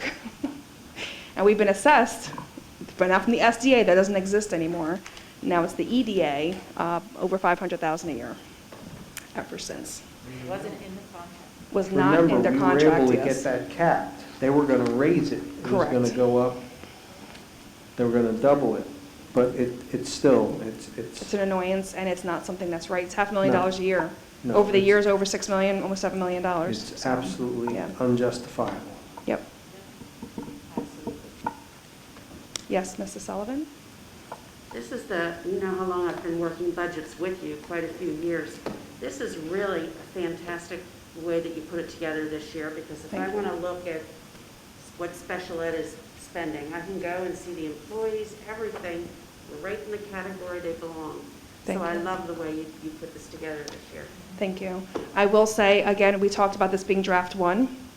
So we used our HR software as well as a lot of edits. So if you look at a salary line, and you have a person's name in caps and somebody not in caps, that's next week's cleanup. We wanted to make sure the data was in and it was correct. So the format in the personnel specific areas, we tried to integrate it into this budget because usually it's a separate document. The time to clean up, it wasn't there, but so the formatting isn't right, but the information should be pretty Well, good. I can see the work you put into So- it. It's amazing. Thank you. Your whole staff. Tell your We're getting staff. there. We're almost done, guys. I know it's already 8:45. We're getting there. Go ahead, Mrs. Salagi. Yes, it's been a long time coming that we were fairly funded. Yes. And a little bit of history. 4 years ago, the Finance Committee, which consisted of Mr. Ellis, Mrs. Sullivan, and myself, we challenged Mrs. Anaya to come up with a zero increase.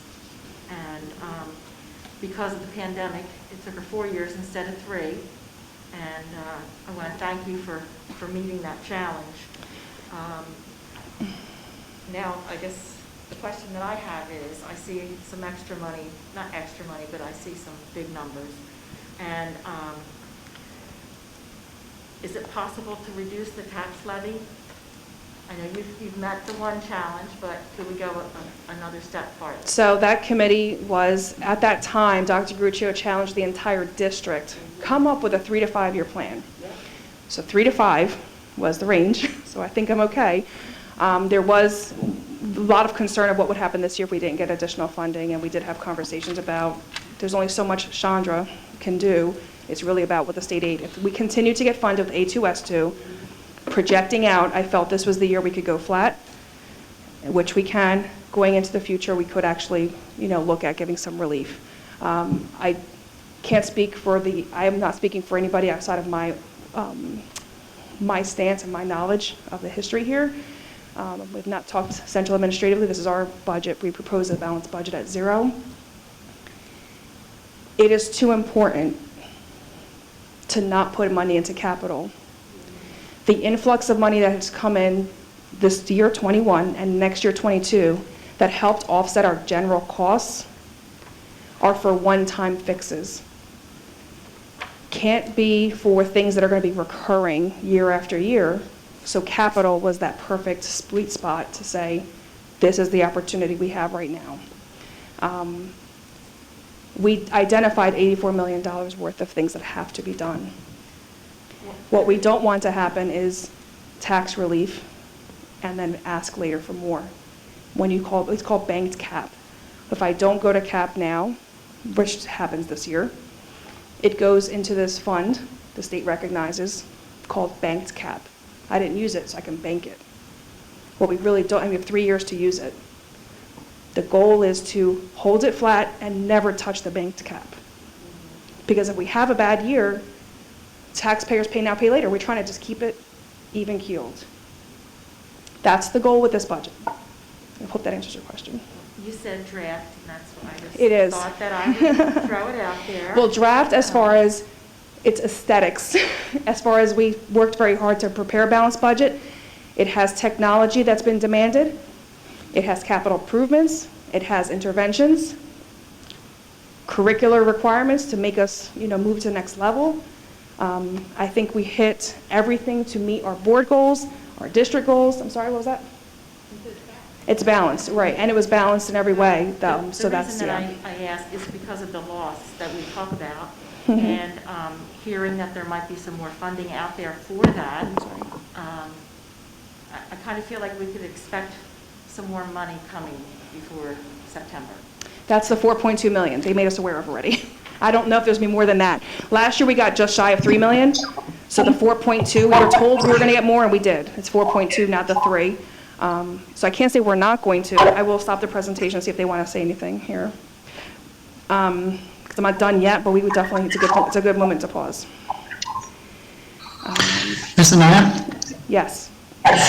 I'm just trying to follow along since I'm virtual. Are we in board member comment or are we in, still in the budget So we are in the budget presentation. We're in the budget presentation, but I did at the beginning state, as we go along, it is the board's meeting to understand the budget. So the dialogue can be as we go, and they've been asking questions along the way. You don't have the binder in front of you, and I understand that. I apologize for that. But you can definitely ask questions, and I don't mind explaining a little bit more. but this is the time for us to interactively discuss what's being proposed. At the end, we can actually have general, I guess, kind of comments like, I know what you're saying, that this was overall, there's an overarching comment just now, but I'm not done yet. So do you have Okay, I was something? just- thank you. Okay. So maybe we. So if we want to go into finishing, unless there's a question about the area we're in, the bucket we're in right now is binders.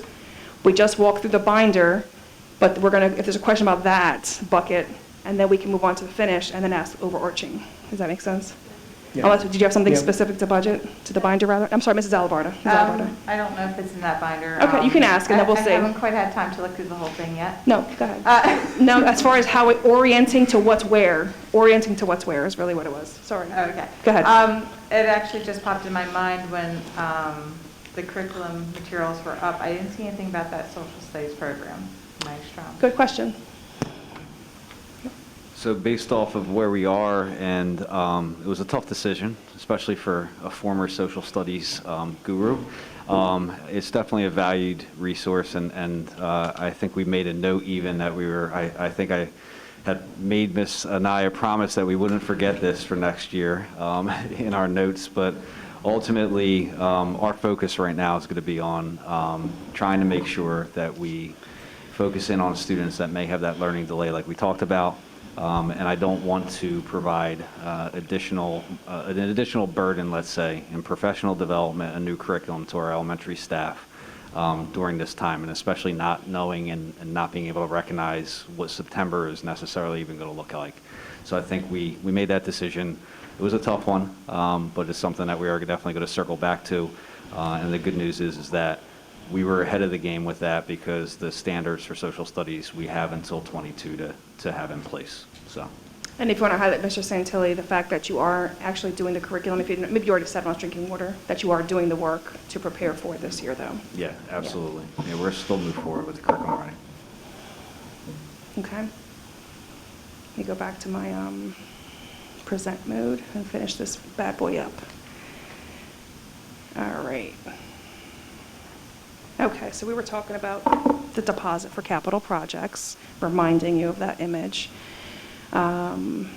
There's 2 links for the same document. Sorry about that. Okay, well, look, we're almost done. Budget calendar. Budget calendar, this is a bucket too, because we do need to discuss this. We are at March 2nd, second of something. Thank you for that.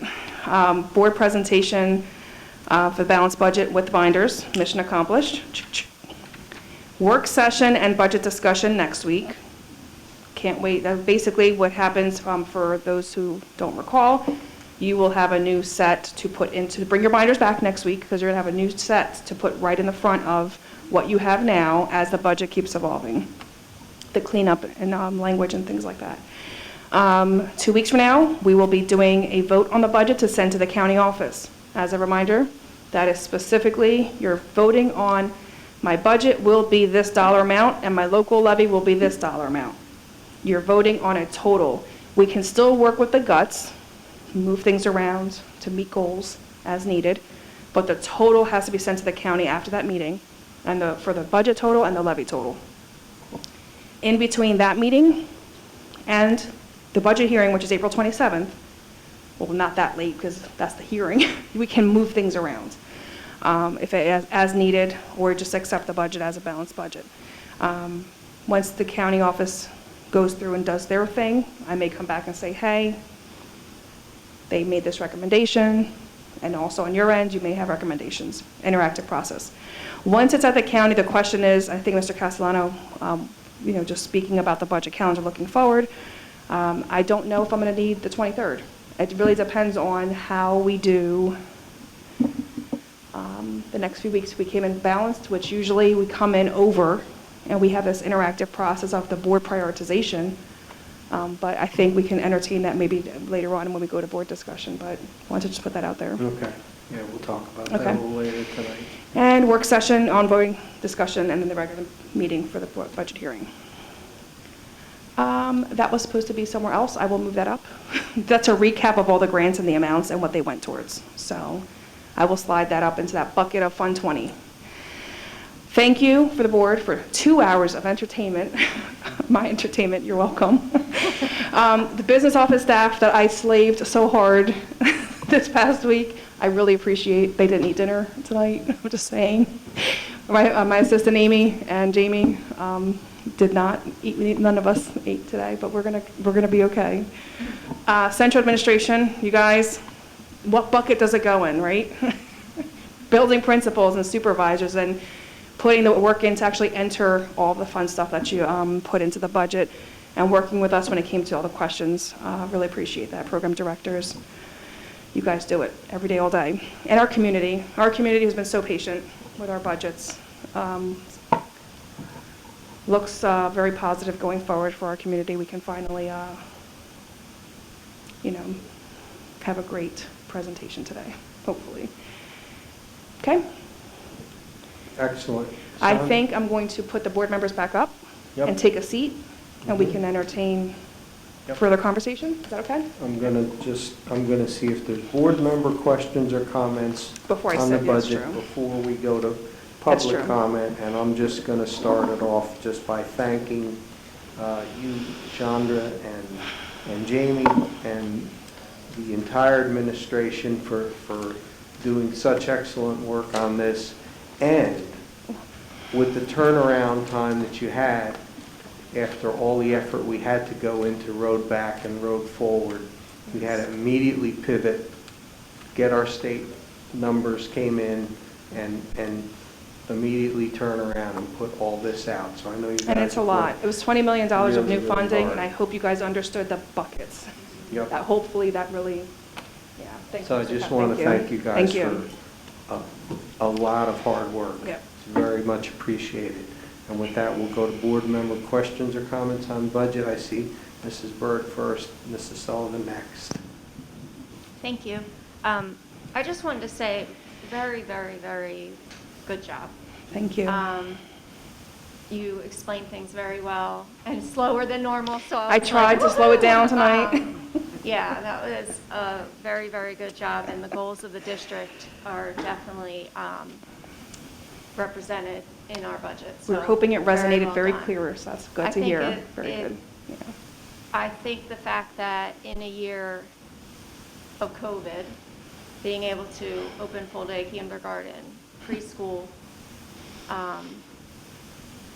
and not go above and have a flat budget really says something about how fiscally responsible our district is, and recognizing that, yes, our funding has stepped up, but we also, you completely recognized how much of a sacrifice our taxpayers have, the burden that they have had on their backs, and so I just want to say well done. Thank you very much. Thank you. Mrs. Sullivan.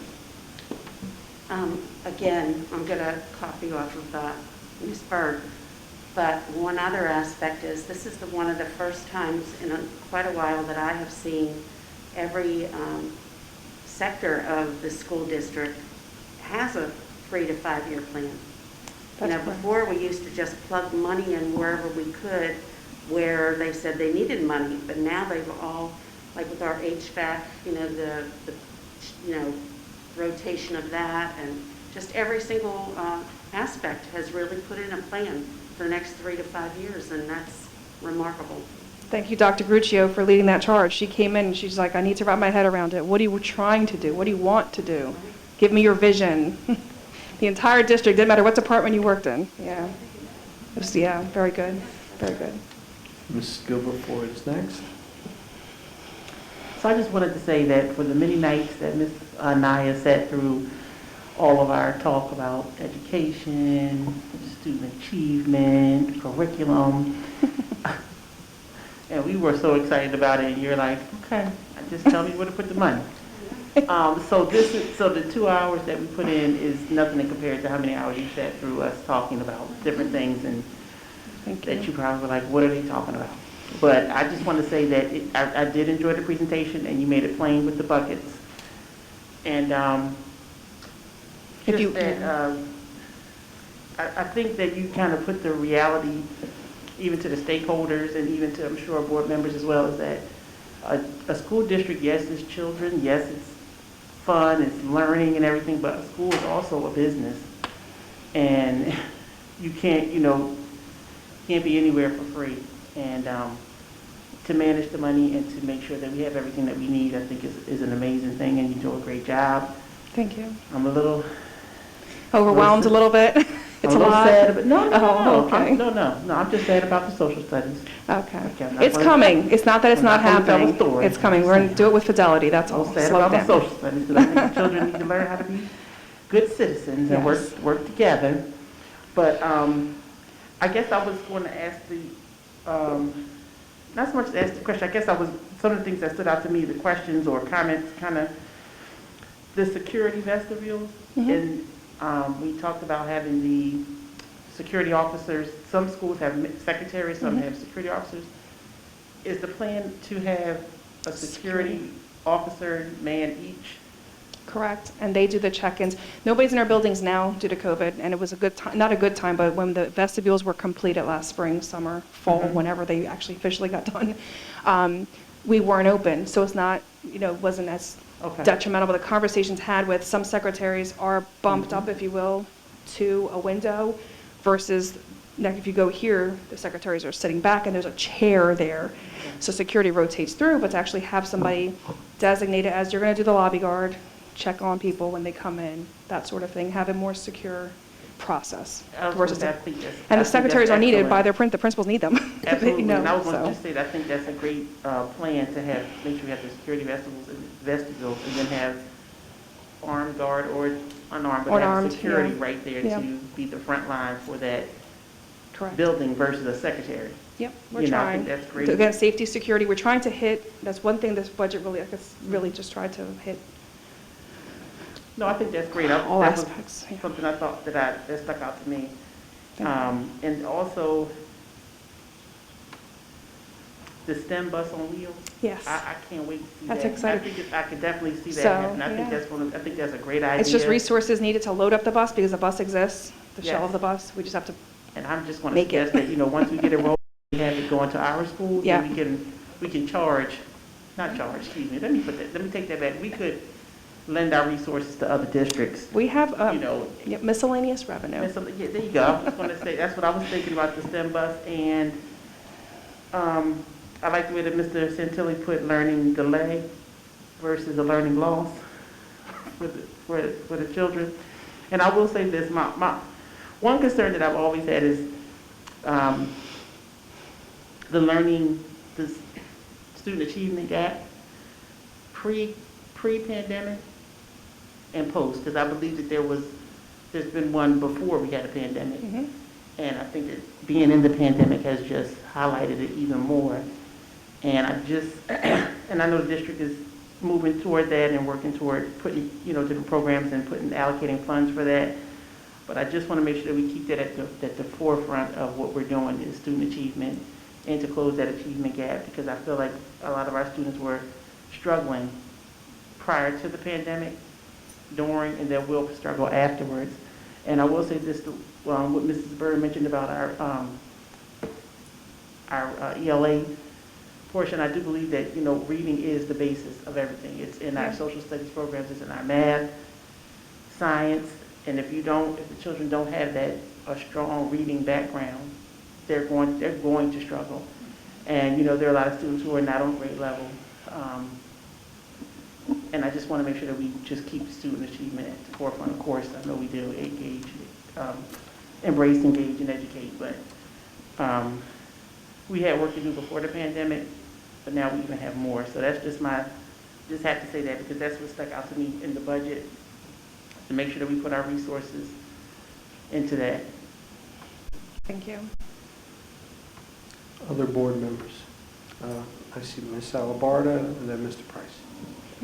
First of all, I want to say, I think budget, finance, that was like what brought me great anxiety. But I think between my school finance course and your excellent explanation, I actually totally followed along and it kind of amazed me. So thank you. I like the bucket idea, but it really made it clear. The things that I think we really need to take into consideration, I love the idea of having the extra 9 teachers to do resource or help where needed, but we also have to make sure those teachers have enough training Training and resources. and Yep. resources that we need to make sure that we're making the difference for these kids. Because, like I said, I know my kids have been really lucky. They have myself and my sister there helping them along the way, but not all the kids are as lucky. The other thing I want to mention is with the grant, the other grant, if we get it. I know you're looking at the kids that were doing fine pre-COVID and that started struggling during COVID, but let's not forget our kids that have been struggling before. I know plenty of kids who have gone through loss of parents and started struggling. And then COVID hit, but so they were struggling before COVID.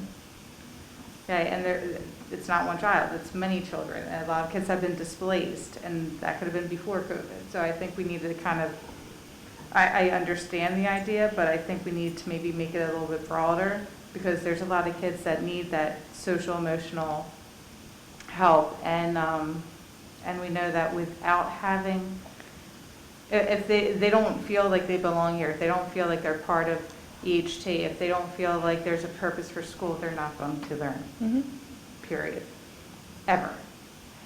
And it's very touching to me because, I mean, you guys know I run something at my own school on a voluntary basis, but I know a lot of children in EHT that really are struggling now. And people that aren't their parents are raising them, whether it's grandparents, guardians, and they're struggling. And some, like I said, a lot of these kids struggled pre-COVID. So I just think maybe there has to be another way for us to get more of these kids, where if we don't, some of them are high school, a lot of them are high school too. So if we don't get a hold of these kids soon, they're going to go out in the world and we don't know what they're going to do. And I think that just giving them the extra time and the extra support could make a huge difference to the rest of their lives. Thank you. Mr. Price is next. Okay, thank you, Mr. President. I would just like to comment, I think it was very well laid out, Sandra. Thank you. This is my third budget that I've had the privilege to work on, and this one seems to be the most easiest to understand. So I like the improvements that you made, and Thank you you. can go right to what it is that you're looking for, and there it is. So I think we're off to a good start with the budget. Thank you. And I know we're going to have more questions as Yep. As you scour the pages. Yeah, Yep. so- and I know you really were helpful last year. I know I had questions. So. Yeah. And just come prepared for next meeting. This is your budget. This is our discussion. Yeah. Yep. So, all right. I think we're off to a really good start. Thank you. And I appreciate all your hard work, and thanks everybody for coming out tonight. Thank you. Any other board members, questions or comments? I know I already spoke, but I just had to add this. Sometimes when we had the auditor come and he gave the audit of the district, and you hear about money that we saved or here and there, and I do think that there is a myth that school districts have a lot of money and they hide money and they have money in secret places. And I just have to, I looked at the budget, and this program that you use, I believe is the same one that my district uses. CSI, shout out to Computer Solutions. Yes, it's a very easy, it makes things a lot easier to understand. And I just wanted to say that, because sometimes people won't say that, or people think that, districts have money they're holding out. And I think people just need to know that a school district has to shuffle and keep money in certain buckets, and you can't say, well, you have money in this bucket, why can't you use that? We can't. We're not allowed. There's red tape, blue tape, and I think you really made that clear tonight, so I appreciate that. And for the community, with your binders for the budget, with your process, with the process today, at the end of the day, you bring them back, you load them up next week, and you can have them next week. Okay, anything else before we go to public comment? Public comments when they ask now. So we're going to first go to our live studio audience for in-person question, if there's anyone.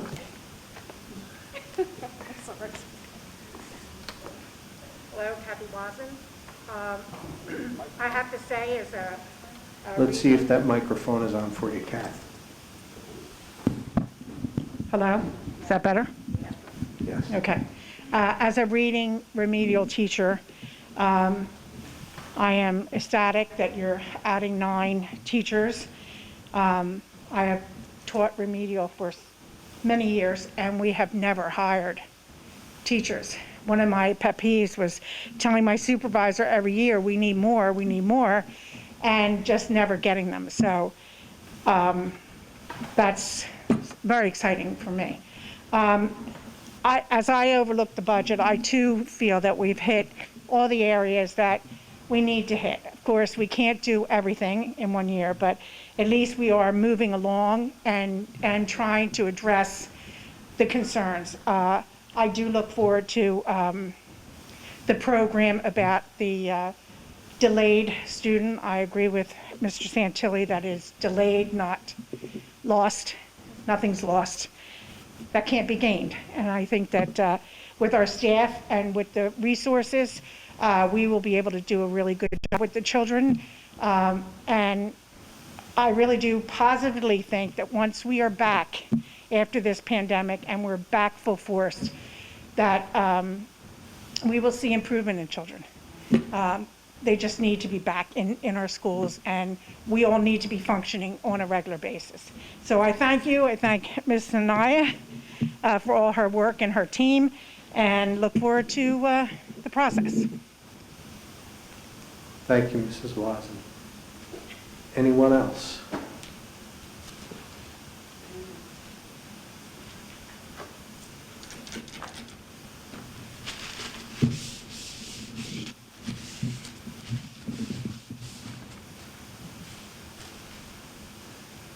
Thanks, Mr. Santilli. Liz Parlett Butcher, 327 Sea Pine Drive. Thank you so much, Chandra, wherever you are. I was cracking up watching you walk without your heels on, because that is just me at every party. Slippers and Uggs all the way. I just want to say thank you to everyone for tonight, but I also want to reiterate, and I'm sorry I couldn't contain myself and I clapped out loud when I heard Mrs. Bird's questioning, and that is because, as most of you are aware, I have a young one with dyslexia in this district. And I have had the opportunity, not as an educator, but as a parent and as a special ed advocate, to educate myself, because we can't advocate for our kids, right, if we don't know what they need. And I have been working with dyslexia specialists. I have been working with the Laurel School in Princeton. I've worked with many educators in this sphere. Listen to Mrs. Bird. She is the teacher. She's the one in the classroom. I mean, no disrespect to anybody on this board. Listen to your teachers, okay? Listen to the ones that are teaching the reading instruction to these children. Fontes and Pinnell and Lucy Calkins is not evidence-based literacy instruction. You can Google this, for crying out loud, okay? It is not backed by science. Please don't renew a curriculum that is not working to address the student achievement gaps for literacy instruction in this student population. And I've also emailed a set of questions over, I believe it was last Wednesday, and I'm sure you're still working on it because there were 9 of them. But of the 9 questions, many of them dealt with dyslexia, as well as the current curriculum that this district is using for reading and ELA. So I look forward to receiving those responses soon. Thank you. We thank you very much, Mrs. Butcher. Anyone else here in the room? Okay, seeing none, we're going to go to our email questions first. Ms. Naya? That's correct, thank you.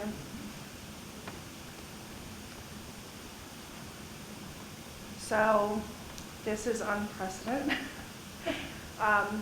Ms. Butcher just spoke, but I have an email as well, so I guess another 3 minutes. I'm not sure if that would be okay. Actually, I'm just going to clarify. Mrs. Butcher, what we did was the questions you had at the last meeting, we were going to read during public comment this meeting.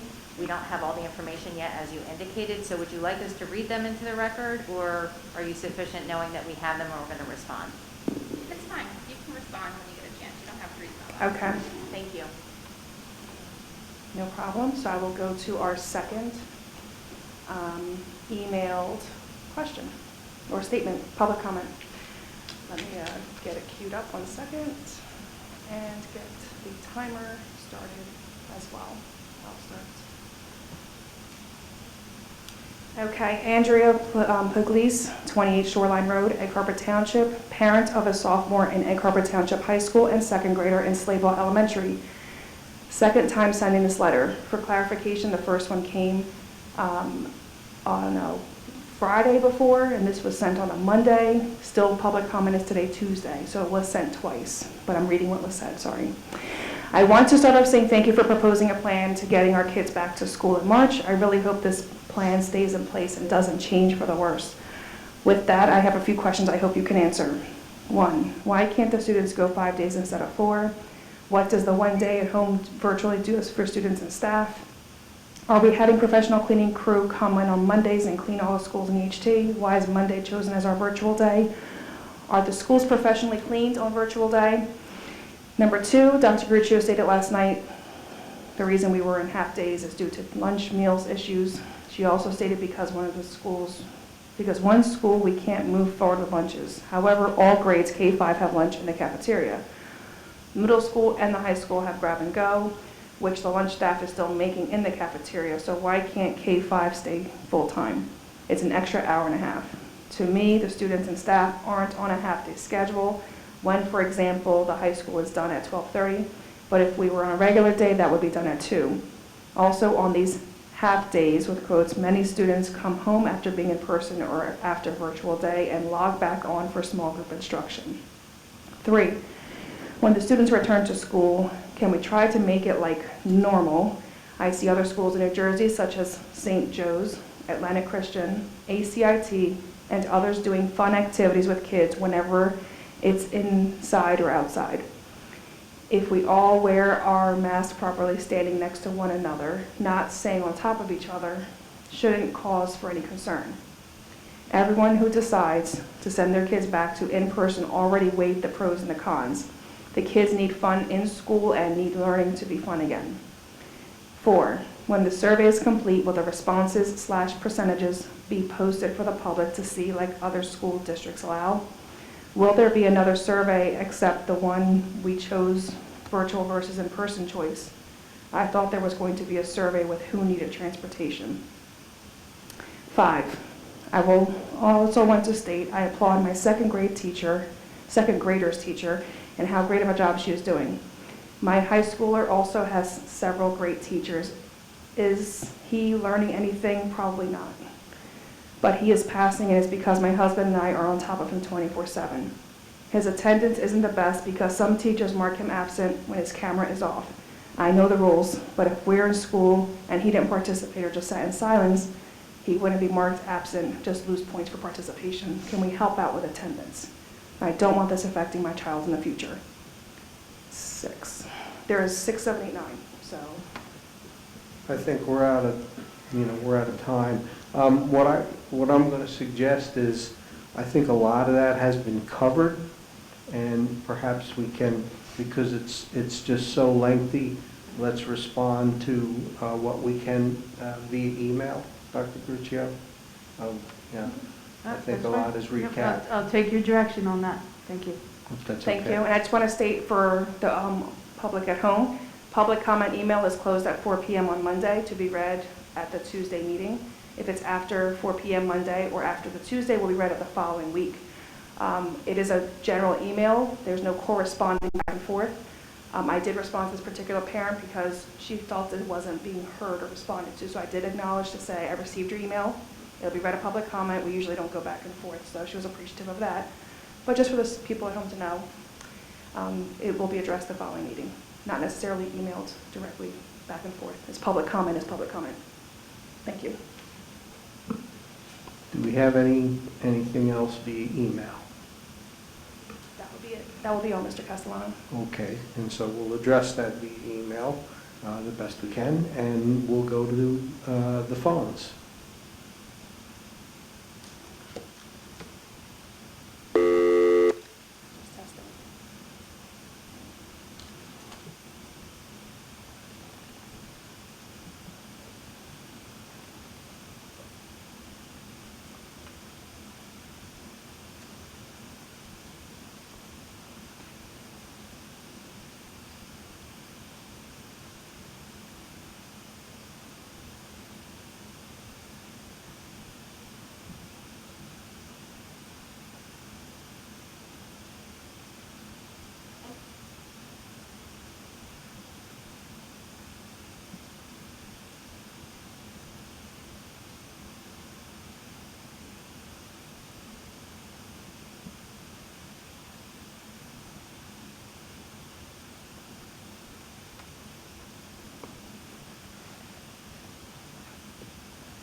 Okay.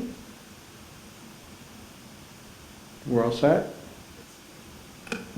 It's been displayed, so we've had time.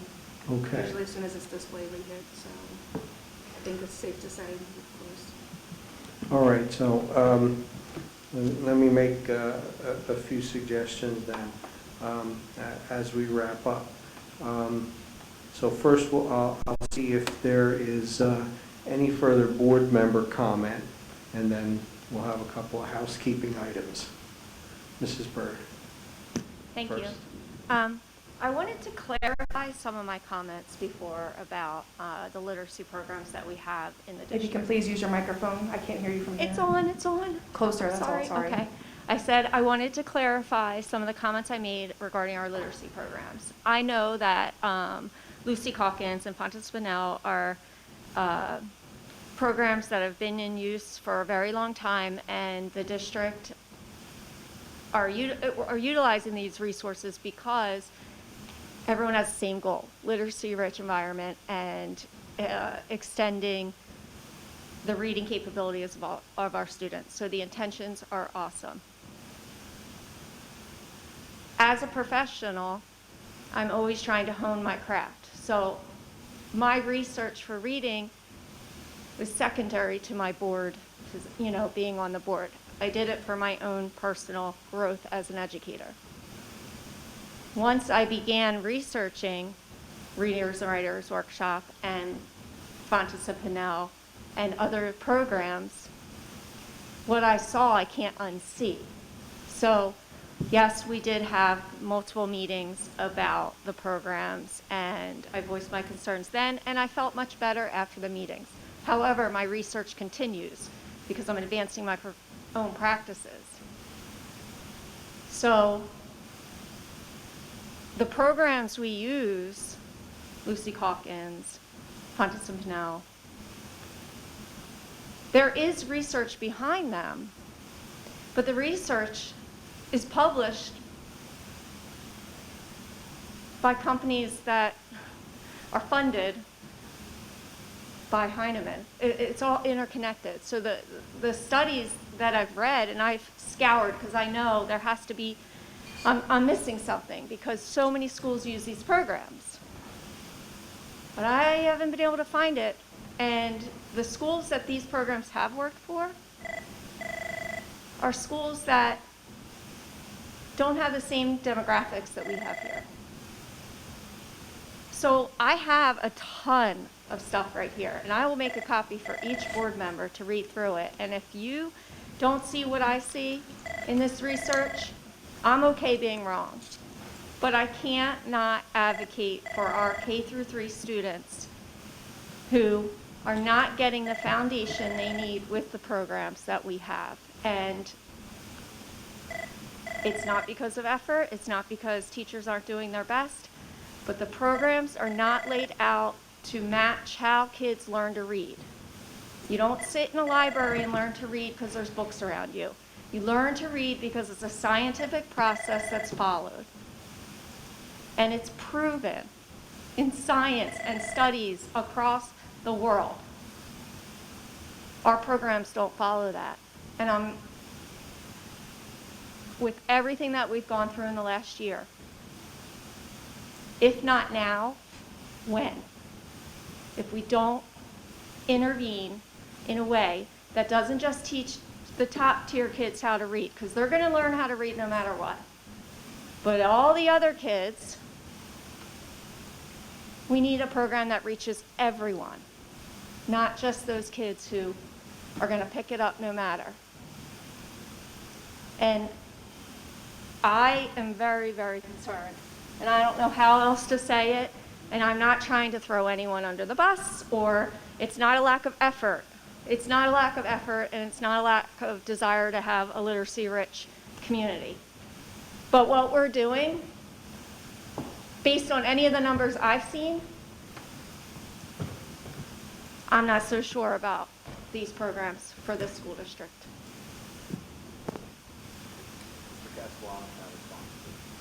Sure. So, as we talked about before, we'll be happy to set up, of course, a meeting, and, you know, we want to continue to have conversations because. I turned it off, I'm sorry about that. Is that better? All right, so we'll set up a meeting, and we want to continue to have conversation around this topic, of course.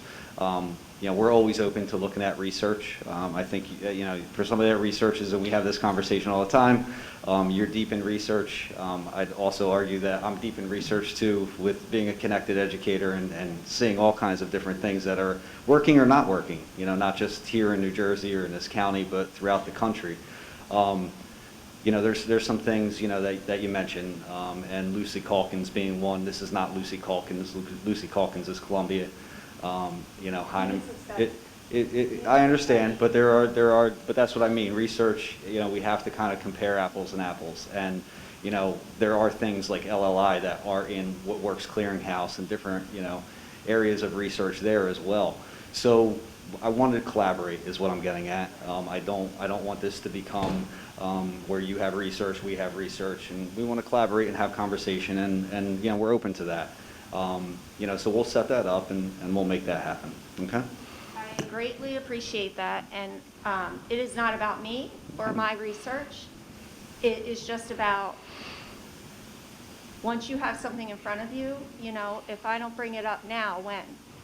No, Right? I agree. So I'm on the school board for a reason, and that's to have, you know, sometimes you have to have the uncomfortable conversations, and this is the uncomfortable conversation. So we've gone over it, and I appreciate that, you know, you're willing to speak with me, but I think it's important for all board members to hear this, because it should be sparking questions for everyone.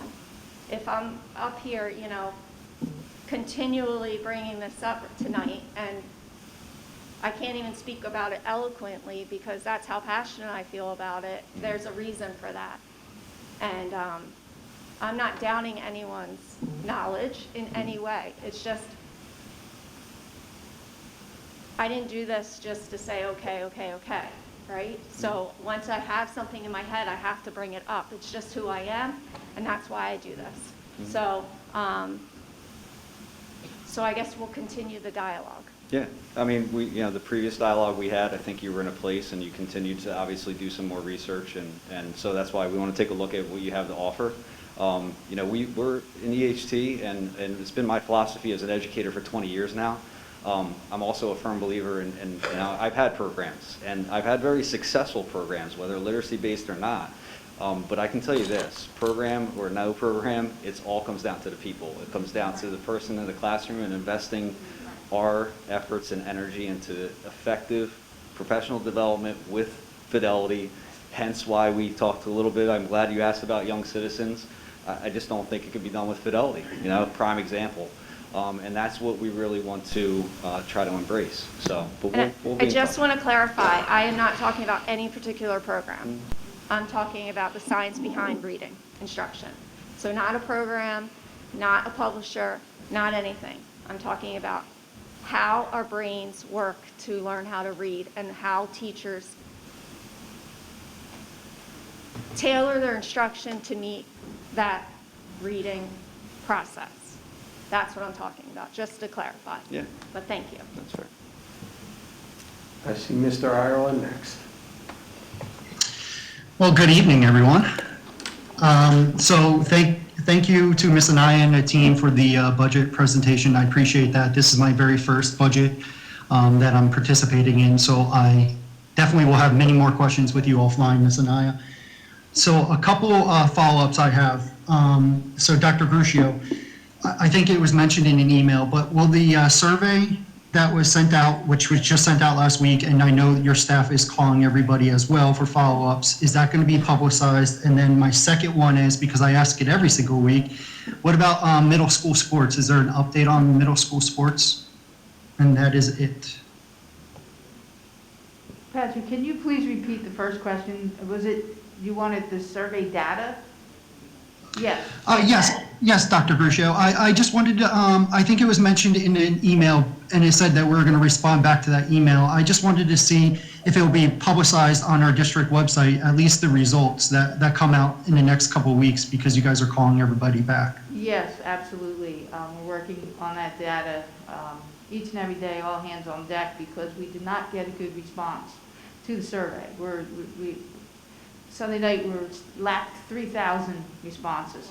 So over the last 3 days, or last 2 days, and tomorrow included, we were making phone calls to the homes to get responses. So that's a lot of work.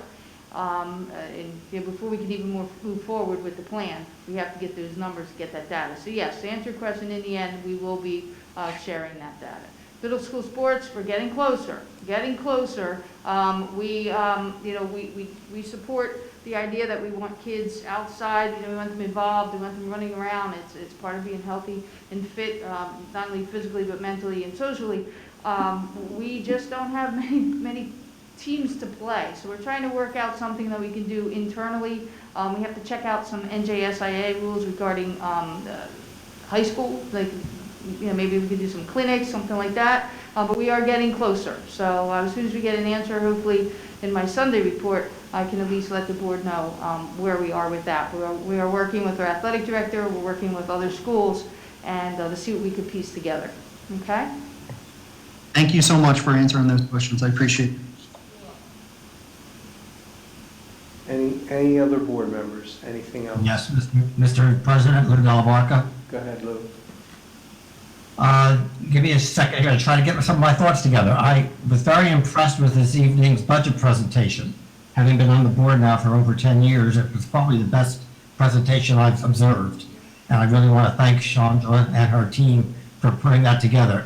It is so easy, much more easy to understand the detail that's in there, and all of the different aspects of our community that represent our school community that are represented. Really makes me feel good that even though I don't have a binder in front of me yet, I'm sure I'm going to get one though.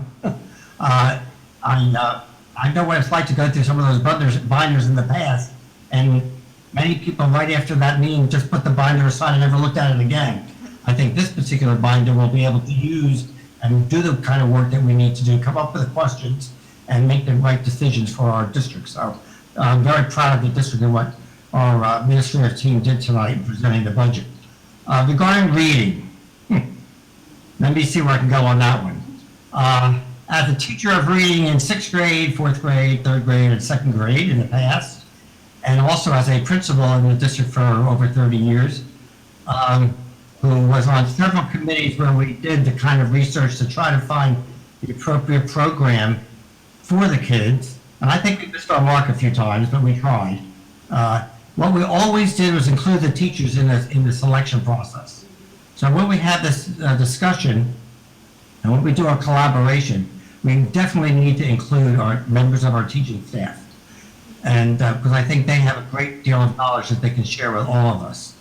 And in addition to that, I think Steve made, and Mrs. Bergen made great points about how the child's brain works. And maybe we don't have, all of us don't have that kind of background, and maybe we need to have some training on that. And that's where I agree with Mr. Santilli. The professional development for the people who are in the classroom really needs to be intense and thorough and appropriate for the particular children that we have in our district, because we really have some very special kids, and we need to meet their needs. And we know, based on everything we've been talking about tonight, that the needs are there. So I just want to support the idea of collaborating and doing the research and getting the appropriate program for the district, and make sure we include our administrative team, of course, but our teachers, especially at the preschool through 3rd grade level, because they have that great knowledge there. And they know what they see every day. And I think we need to hear from them. So thank you. And thank you. It's good to see everybody tonight. I hope to see you all in person someday soon. Thank you all. Very good, Lou. Thank you. Anything else? Okay. So I want to just touch on two quick housekeeping items before we bring this to a close. So, normally we have our agenda questions would come in by 4 PM on a Monday. During this 2-week budget, I guess, season, from numbers, binders to our vote, which would be 2 weeks from tonight, I think it's going to be, in everyone's best interest to go ahead and forward, questions that you have on the budget right in, to Miss and I, whenever you have them, just like you would normally do, copy Dr. Gruccio and myself, and, so we're not going to just limit it to the Monday, the once a week thing. Any budget-related questions, feel free, because we want to get them all answered and, have everyone have a comfort level. So then the second thing I just want to suggest as a housekeeping, we are scheduled to, as was pointed out, we're scheduled to vote to send this, to send our final budget that we agree on the 16th of March, which is 2 weeks from this evening. We have another meeting, the 23rd, on here, just sort of as a backup emergency meeting. And so what I'd like to propose that we do, at least tentatively, is why don't we move that mini retreat from March 18 to the 23rd at this point. That'll save us from having to be out 2 nights 1 week. The 23rd is already on our calendars anyway, and it's still there. Should we need it for any budget purpose, we could still use it, but if we tentatively, well, let's go ahead and put it on the schedule if everyone's okay. We can take the 18th off, so we're not out 2 nights in 1 week, if everyone's okay with that. Everybody okay doing that? And of course, good, okay. So Mr. Castellano, just one quick question. The retreat was scheduled for 6, the 23rd was scheduled for 7. Should I advertise the time change? Same, so yes, the 23rd would be same time, 6 p.m. same place, 6 to 8. At the high school versus here. Hard stop, 8, Thank same you. as we had at the high school. But again, there are still several weeks. So if for any reason we needed that 23rd for another purpose, we could use it, but just to get ahead of the curve. Any final comments from administration before we? I just have one update real quick. There was an issue with streaming for just a few moments, a few minutes ago, while Mr. Santilli was responding around that time frame.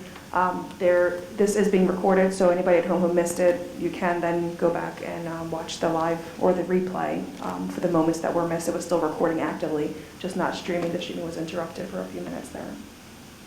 And then budget questions via email, yes please. The more time you give us to work on it, the better. For the public, there will not be business behind the scenes. It will be reported out just like we do board member email questions and what the solution was. Okay, thank you. I just want to say thank you again to Chandra for all the work that she did in preparing the budget. I want to thank the board for your time to listen. And I also want to emphasize, appreciate that you recognize the 3 to 5 year plans. That we are coming to the end of some of those most of those 3 to 5 year plans, so we'll be looking ahead. But I also want to emphasize that during that time, a lot of work has been done regarding over the years with training and professional development in some of those areas and programs that we had. And it took 3 to 5 years to get where we are. I just wanted to plant that seed to remember that whenever we look to new plans, that there's professional development involved in that. I think we all agree, we all support that professional development is needed. But thank you. Everybody have a great night and a great week.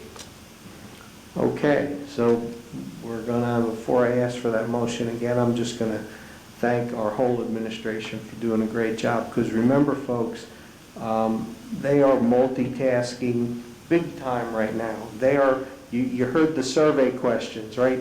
So they're coordinating a road back, road forward, getting survey data in, figuring out how that's going to work, and at the same time, pulling a budget together. And that's a lot. That's a lot of work, and did a great job on the budget, and also doing a great job on our road forward.